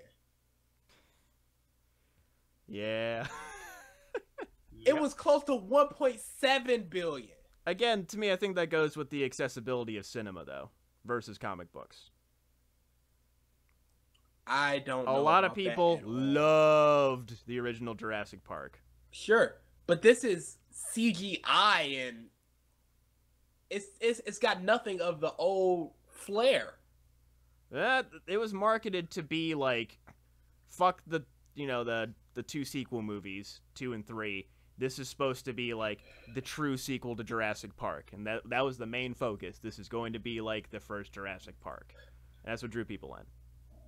Even if it drew people in, they had to clearly keep going back to it to hit almost 1.7 billion. Oh, yeah. And I watched that movie. It is not worth revisiting. It's enjoyable for the first view. I wouldn't revisit it. and I love Jurassic Park. All right. That movie made 1.7 billion. And Superman and Batman on screen together can't do 1.6. I'm gonna say we should continue this debate. Definitely, It is because we went way past. Yeah, it is 1:30. Because I like these, in all honesty. Mm-hmm. And for one, I think you and me can actually go a little bit tick for tack, unlike some people. So we were gonna end it here. What are we at? We're almost at 3 hours. Yeah, we've been at, no, it is so 3 hours. a very long inaugural episode of the podcast of stuff. I had fun. No, this was good. The BooYaa box is the title. I don't think we said anything else that could match that. Nothing beat the laugh. Thank you everybody for tuning into this episode. As of right now, this will be live streamed every week at 10:30 p.m. Eastern Time on Wednesdays. Not usually 3 hours. Not 3 hours. Usually an hour. We're gonna try and move that around if we can, but right now that's the time. Thank you everybody for tuning in. We will see you next week. Later. BooYaa!